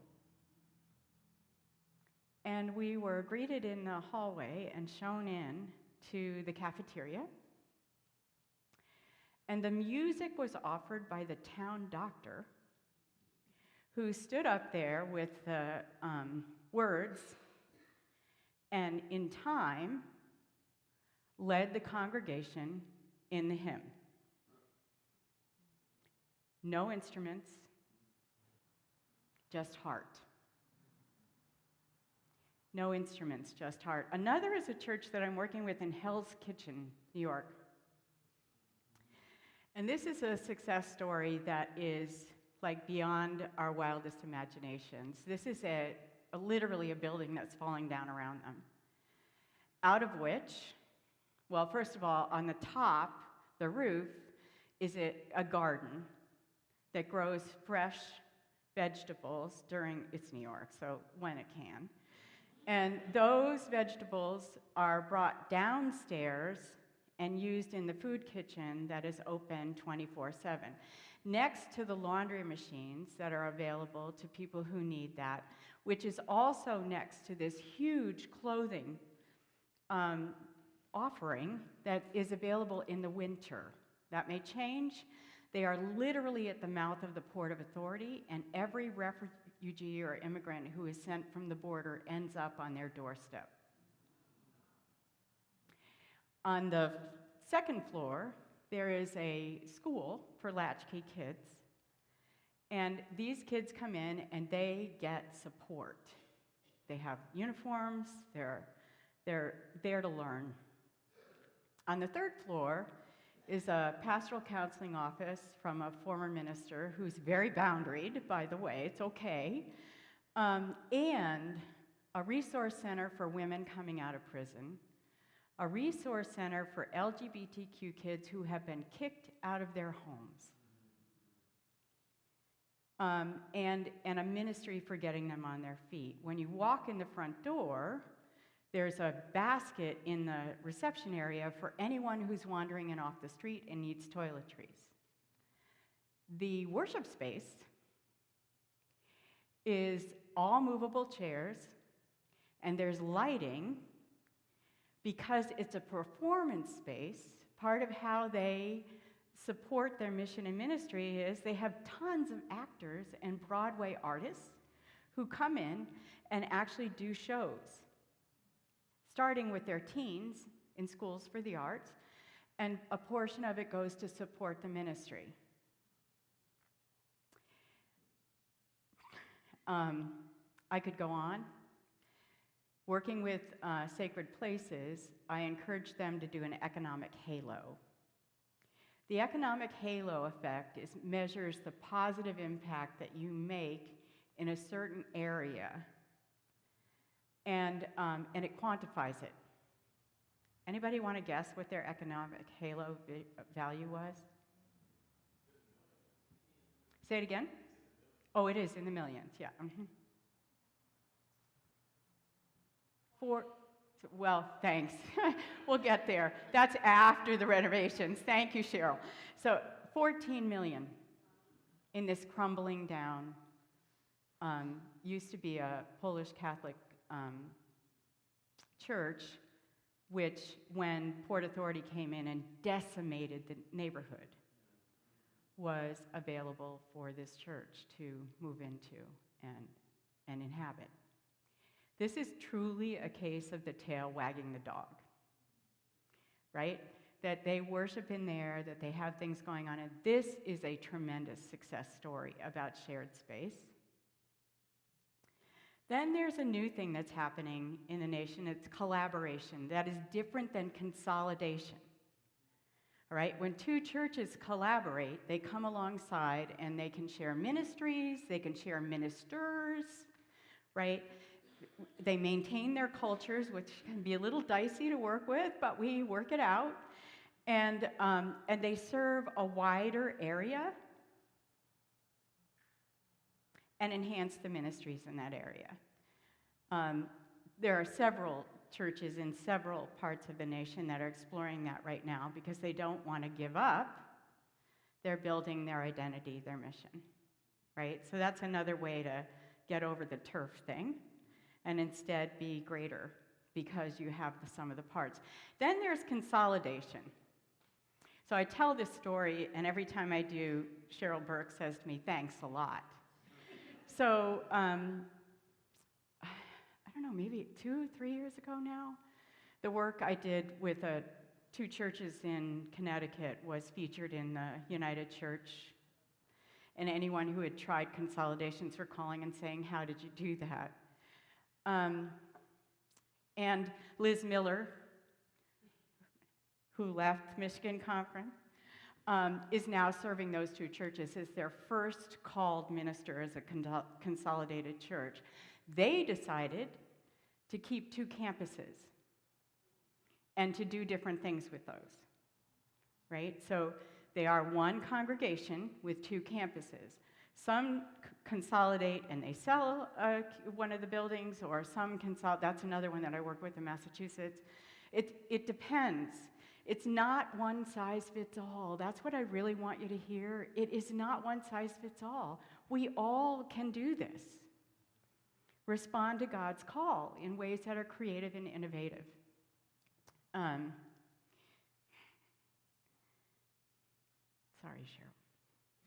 Cheryl. The reason that consolidations blow up is that there's one I worked with in Vermont. They consolidated buildings, they consolidated monies, kind of. They moved them together, but they kept them in separate accounts. But what they didn't do was get to know one another. So 5 years into this consolidation that wasn't, when I got on the scene, they were to introduce themselves to me as members of the former church. Like, this is not working, people. So there is a body of information that if you're thinking about consolidating, I want to bring to your attention. Steve Zweiback, or not like the cracker, Zweiback, expanded on Margaret Wheatley's work. She calls it the 6 circle model, and he talks about the below the green line work. The below the green line work is something we all need to be doing, honestly, within our congregations, having conversations, really listening to one another, figuring out what our purpose is together. Those are all important things. I'm trying to watch time. All right, let's do the next slide. All right. We are living in a world, on a planet, that is hurting.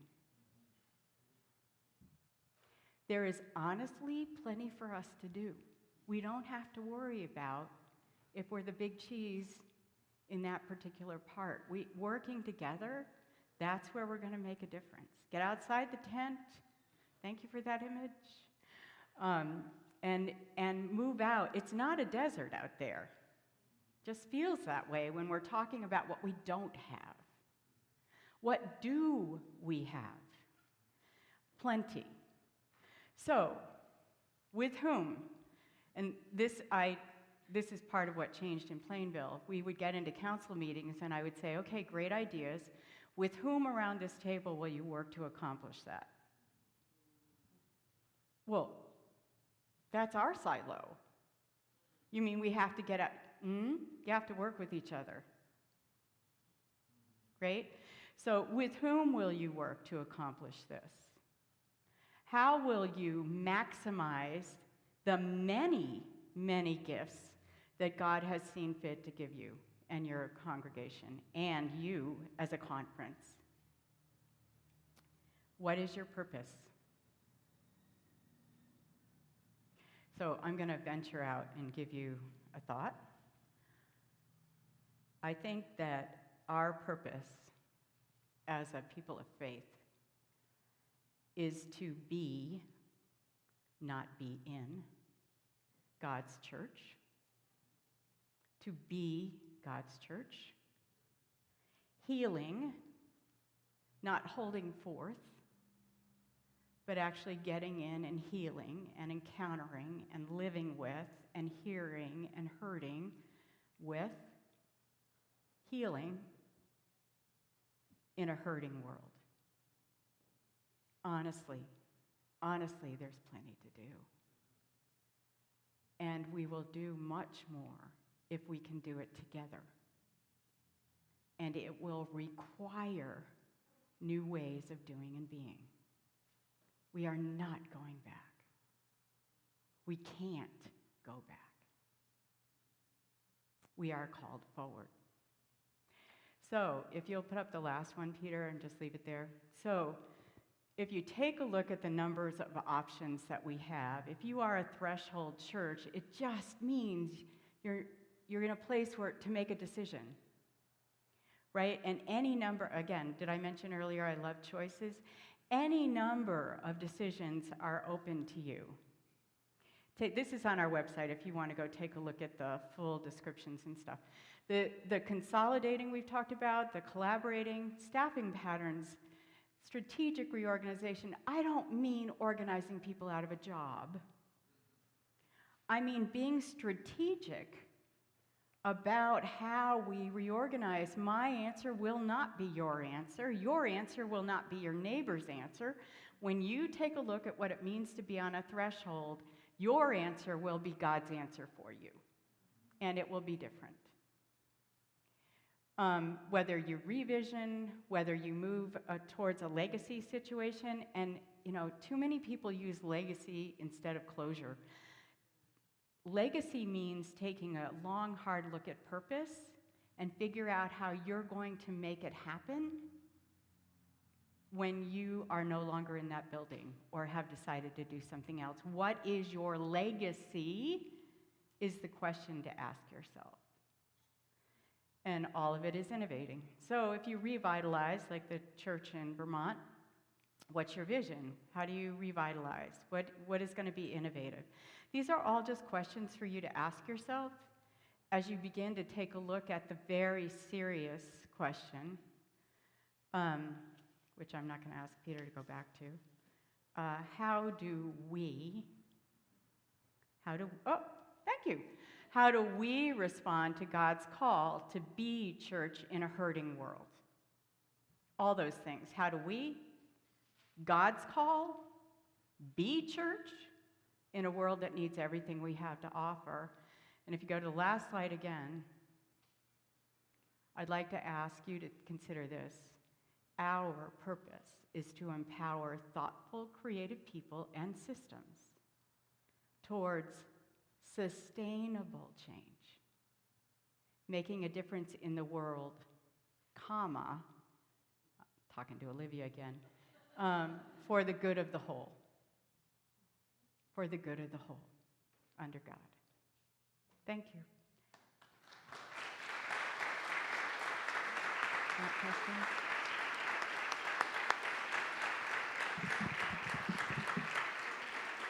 Thank you, Claire. We have, I think, about a half an hour for questions, or whatever time we need. You did a good job. 25 minutes. 25 minutes for And I keep you questions. on schedule. It would be helpful if you would come and use the microphone. That's difficult to do for some, but please try to do that because we have some people online as well. Right, we have some, So this will people- be live streamed. Yeah. So you made the decision not to hybrid, which is fine, and people who are live streaming, they want to hear it all. So questions? You can also Questions. ask and I'll repeat them, if that would be helpful, if you don't want to come up.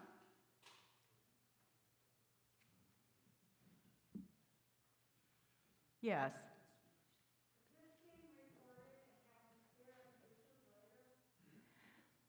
It is being recorded. It's being go ahead, Peter, you answer that one. This is being live streamed on the Plymouth Facebook, Vimeo, and YouTube sites. Jen Ringgold will have the links and will be able to send those to any church minister here or associate in order to be able to disseminate to however you wish to disseminate it to. Yeah, good question. Yes, sir.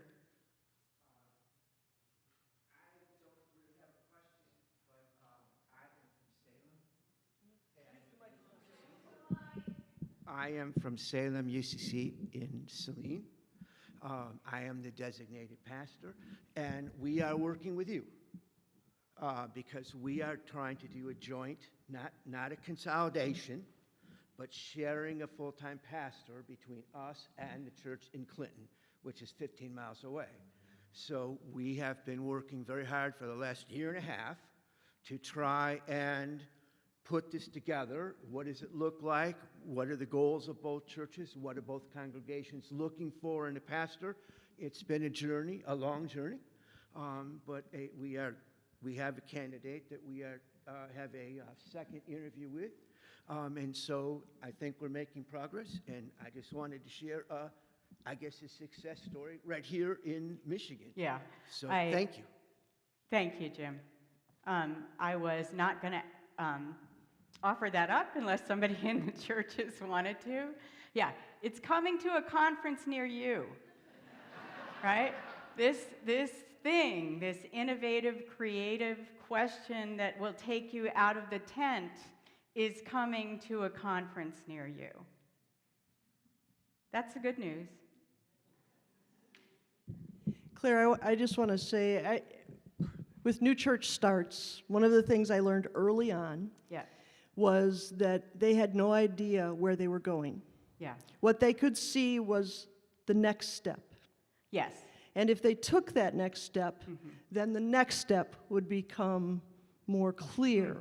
Can you say something about that? I didn't train you as a coach, did I? Those next steps.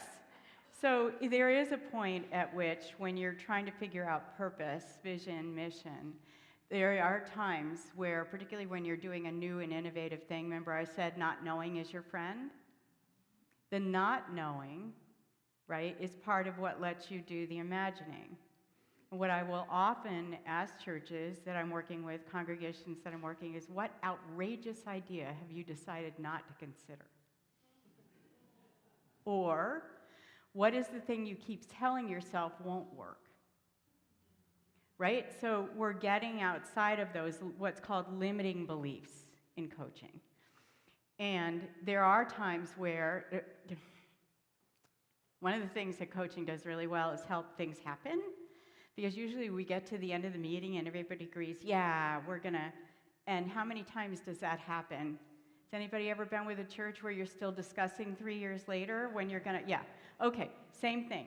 So next steps, when you begin to do that, when you begin to know how to do that, which is why it helps to have a certified coach, is to begin to think about what are those next steps.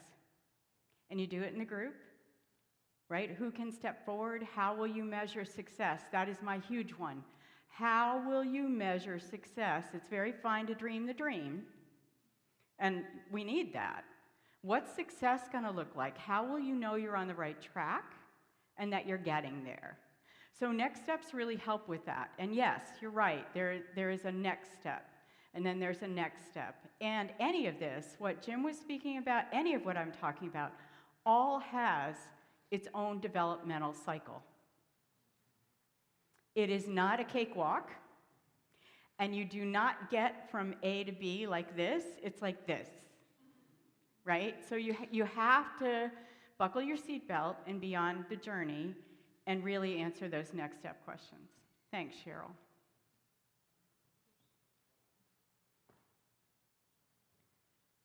Somebody else. Are you coming up to the mic? Yes, sir.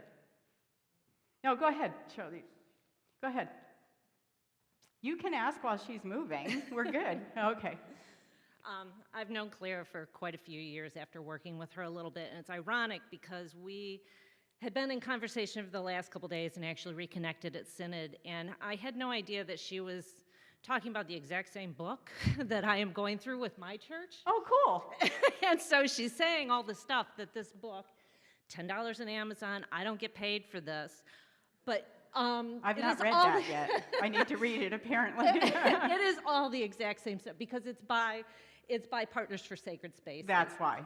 Yeah. And this is something that even if you aren't necessarily looking at selling your church property, it gives some really innovative stories in here of ways that our spaces can be used and used by the community, not just us as a church, because that is throwing open the doors. And not us only going out, but inviting everybody out there in. So I highly recommend this book. I highly recommend Claire. And that's all I have to say. Sorry. It is a yellow book on Amazon called Transitioning Older and Historic Sacred Spaces, and there's a lot of stuff after that. You do not need to get it on Amazon. You tell me how many copies you want, and I will have them directly sent to the conference office, if that would be helpful. There we go. Yeah. It also comes in a PDF form. Yep. So, yep. It is fantastic. It's a great read for everybody to go through in your congregation with. And it's a way to maybe initiate some of those conversations we know needs to happen, but we don't have the language or the tools with how to start even having that conversation, because it feels very threatening. It feels like, oh, I don't want to talk about that. And when you start learning, it's not a scary thing. There's a lot of hope out there, and this book is very hopeful. It's not we're losing ground and we're all going to die. This is the rebirth. This is what you have to have, a death of something. Just Jesus died for us, and we are the resurrection people. This is the resurrection ministry. And if you speak with one of the department heads and they think your church isn't ready yet, you wouldn't be the first church they'd referred to us to do the underneath work, below the green line work, so you can move into whatever you do move into next in consensus. That's a good thing, right? So there's a shared vision and a shared understanding of what's next and the next steps. Yeah, they're very, very wise. Anybody else? Yes? Under the green line. So very often when organizations reorganize or come together, they start with, where are we going to be? What are we going to do? So all those things, what they don't do is they don't go underneath that line and ask, who are we? Right?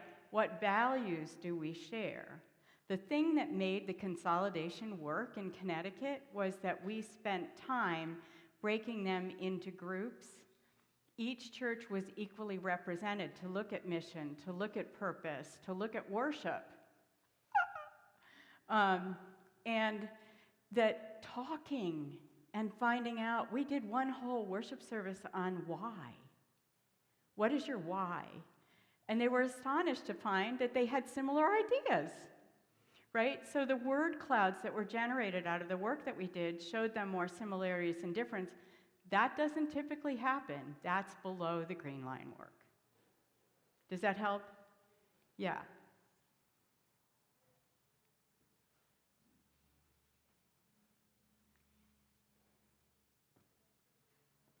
You're heading for a microphone. Okay.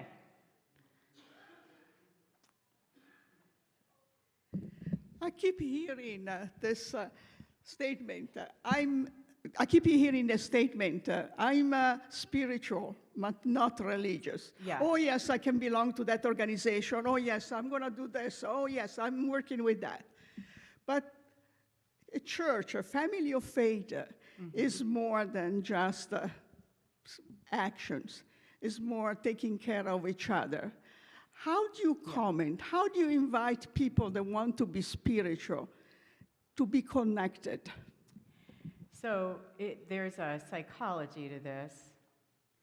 And I learned it following a 13-year-old down the hallway of the church and listening to her say to a fellow confirmand,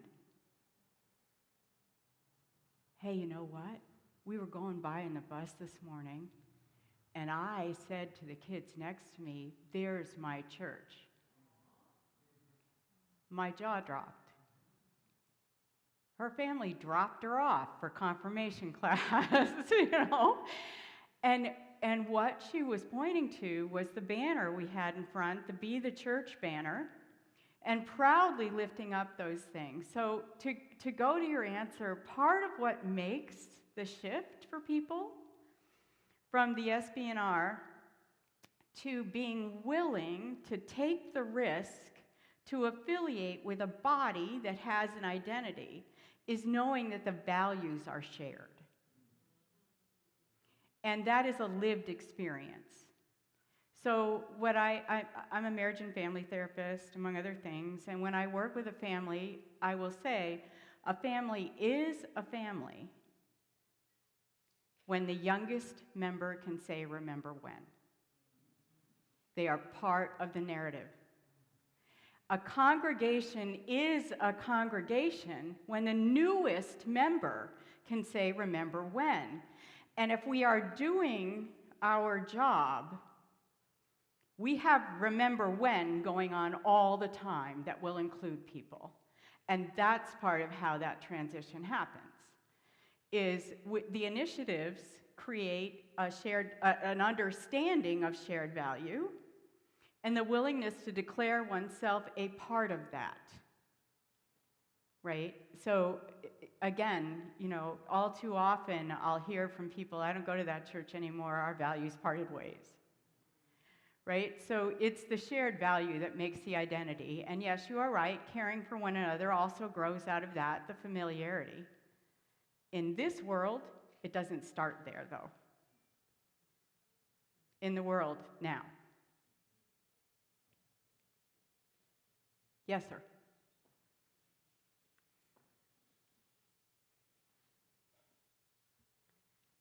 If you're in favor of these things, moving forward, trying to do unique things, how do you deal, what's the best way, could you help us understand how to deal with traditionalist negativity? You know, how do we bring people that are solid members of the church but don't have the same vision? How do you get them to at least put up with what you're trying to do? Well, let's not put up with what we're trying to do. Let's get some buy-in. The answer is really simple and really challenging. It begins by talking with one another. It begins with really deeply listening to one another.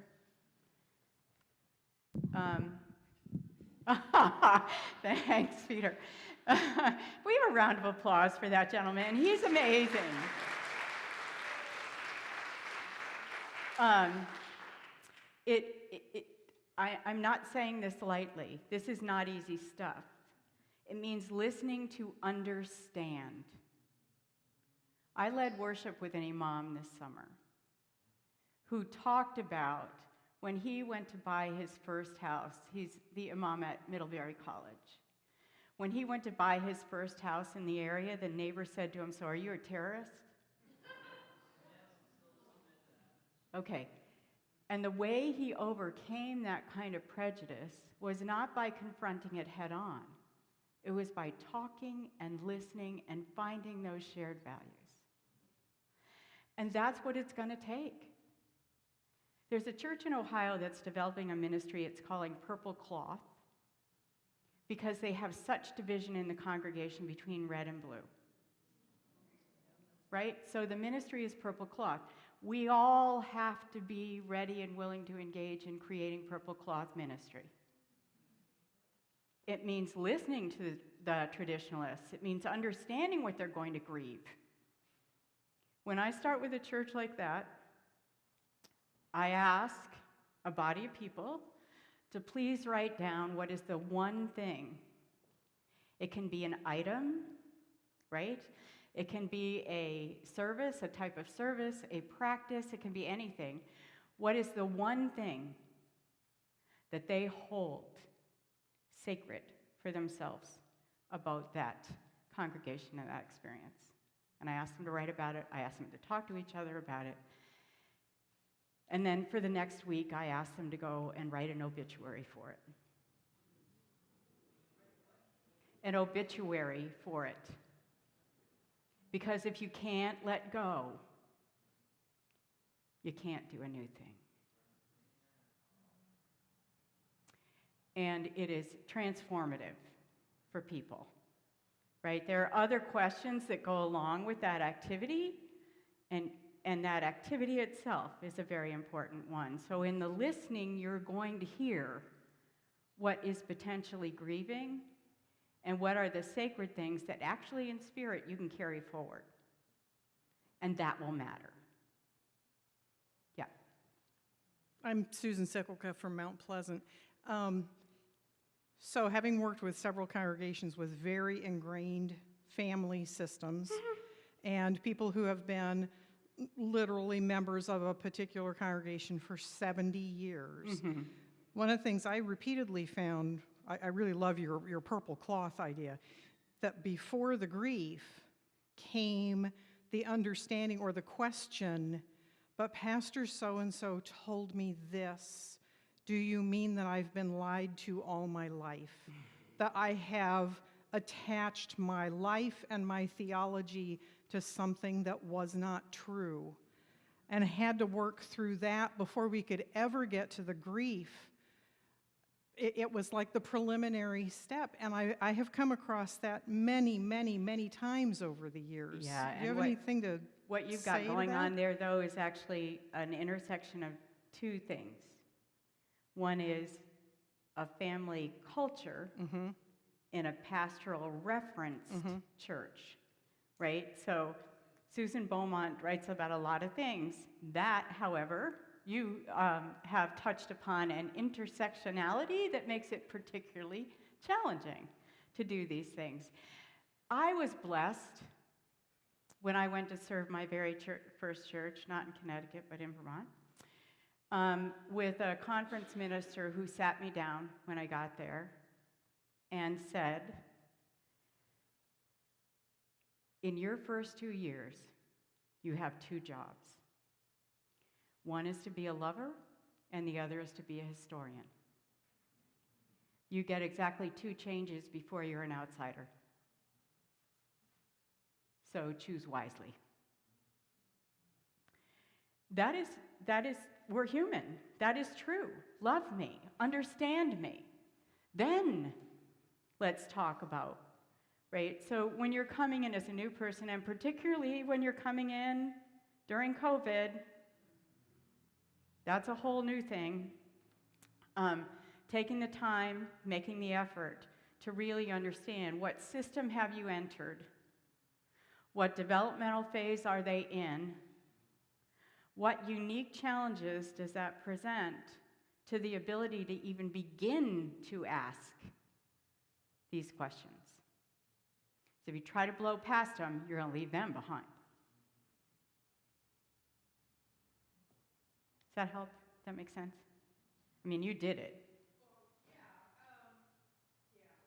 Okay, okay.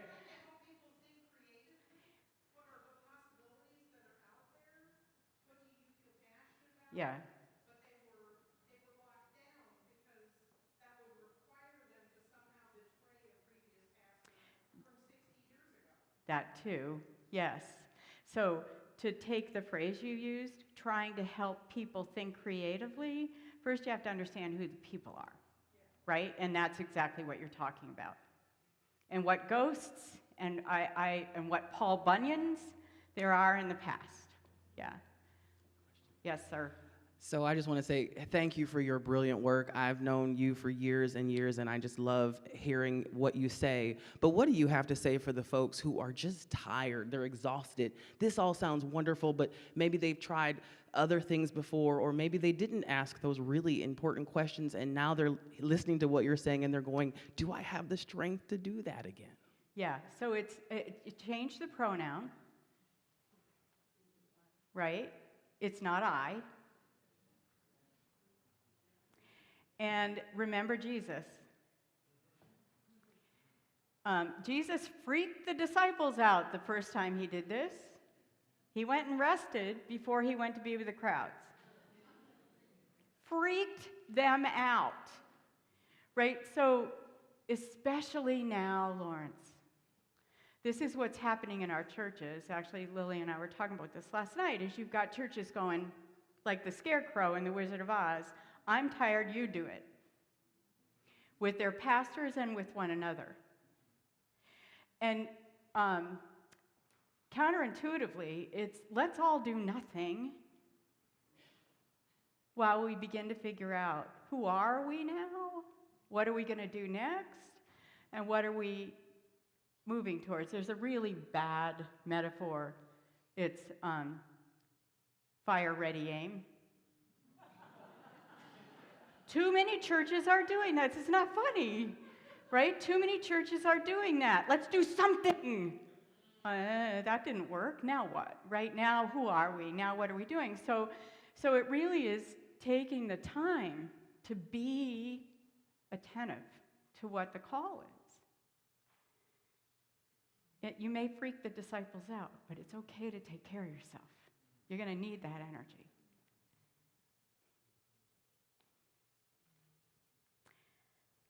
I want to be respectful. We have 4 minutes.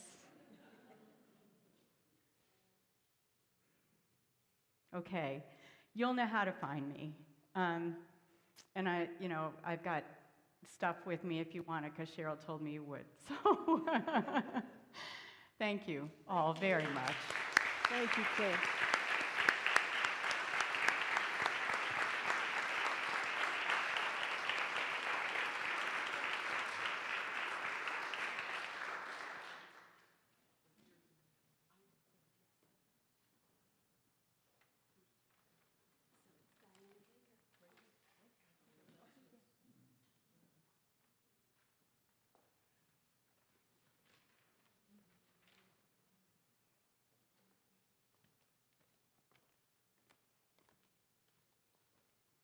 Thank you so much, Claire, for your wonderful words, and just another round of applause for our keynote.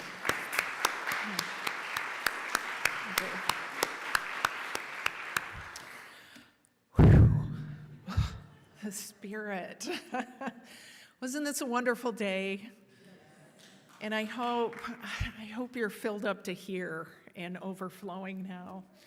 So good to be together, so good to see everybody face to face, and so good to do this work together that is really a commitment to our faithfulness and call to each other, our covenant, our accountability to each other. So thank you so much for your attendance today and your participation. Before you leave, our planning team, our wonderful planning team has already been about planning next year's 2024 annual conference. And just like you stopped by a table coming in today to register, I'd like to invite you on behalf of our planning team to stop by the table going out. It's on your right-hand side. You'll find a little bag of chocolate that has the dates and locations and our keynote speaker, Reverend Dr. Karen Georgia Thompson, our newly installed General Minister and President. She will be our keynote speaker, and it's at Crystal Mountain Resort in Thompsonville, which is about 30 miles south of Traverse City. So it's way up yonder, but it's a beautiful facility, and it'll accommodate our conference just wonderfully. I hope you will join us. So take the candies. There's also a bio page about Reverend Dr. Karen Georgia Thompson. Please take extra for your congregation of the candies and the flyers, because we have a plethora. And if we'd eat them all on the planning team, I don't think that would be a good thing. So join us. I hope you'll invite a couple people to come with you next year for the 2024 conference. So, and I guess, do you want to say something? Before the blessing, thank you to Plymouth Church.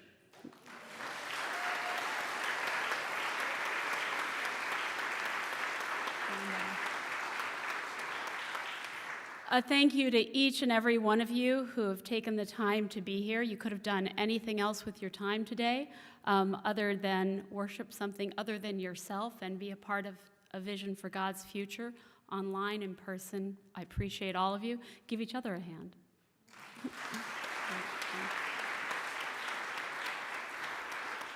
And then I really want to thank and recognize our Michigan Conference staff, if I may. Cheryl, if you'll stand, Cheryl is our ACM who does so many things. And I want to introduce our new ACM of Church Vitality and Transitions, who hasn't started yet, but where are you, Lawrence Richardson? So excited. Where's Cal? Cal, there you are. That's our other ACM, Cal. Yeah. Not with us, but behind the scenes, for anybody who's ever looked at Search and Call or coming to one of our Michigan churches, is Marilyn, who brings all that history and love. We're clap for her. And then we have Jen Ringgold has been a part of our staff on youth, but in the last year we brought her on to totally do a rehaul of our communications, everything we do. Thank you, Jen.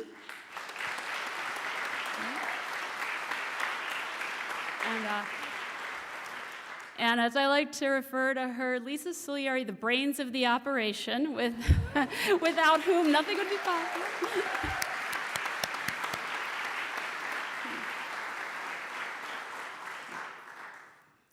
May the peace of Christ that passes all human understanding fill your hearts and minds in the knowledge and love of God and the power of the Holy Spirit. Amen.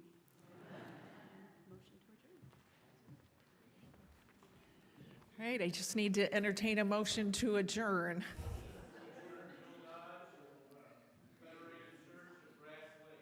Thank you so much. Do we need we don't need a second then to adjourn, correct? All right, we are adjourned. Thank you.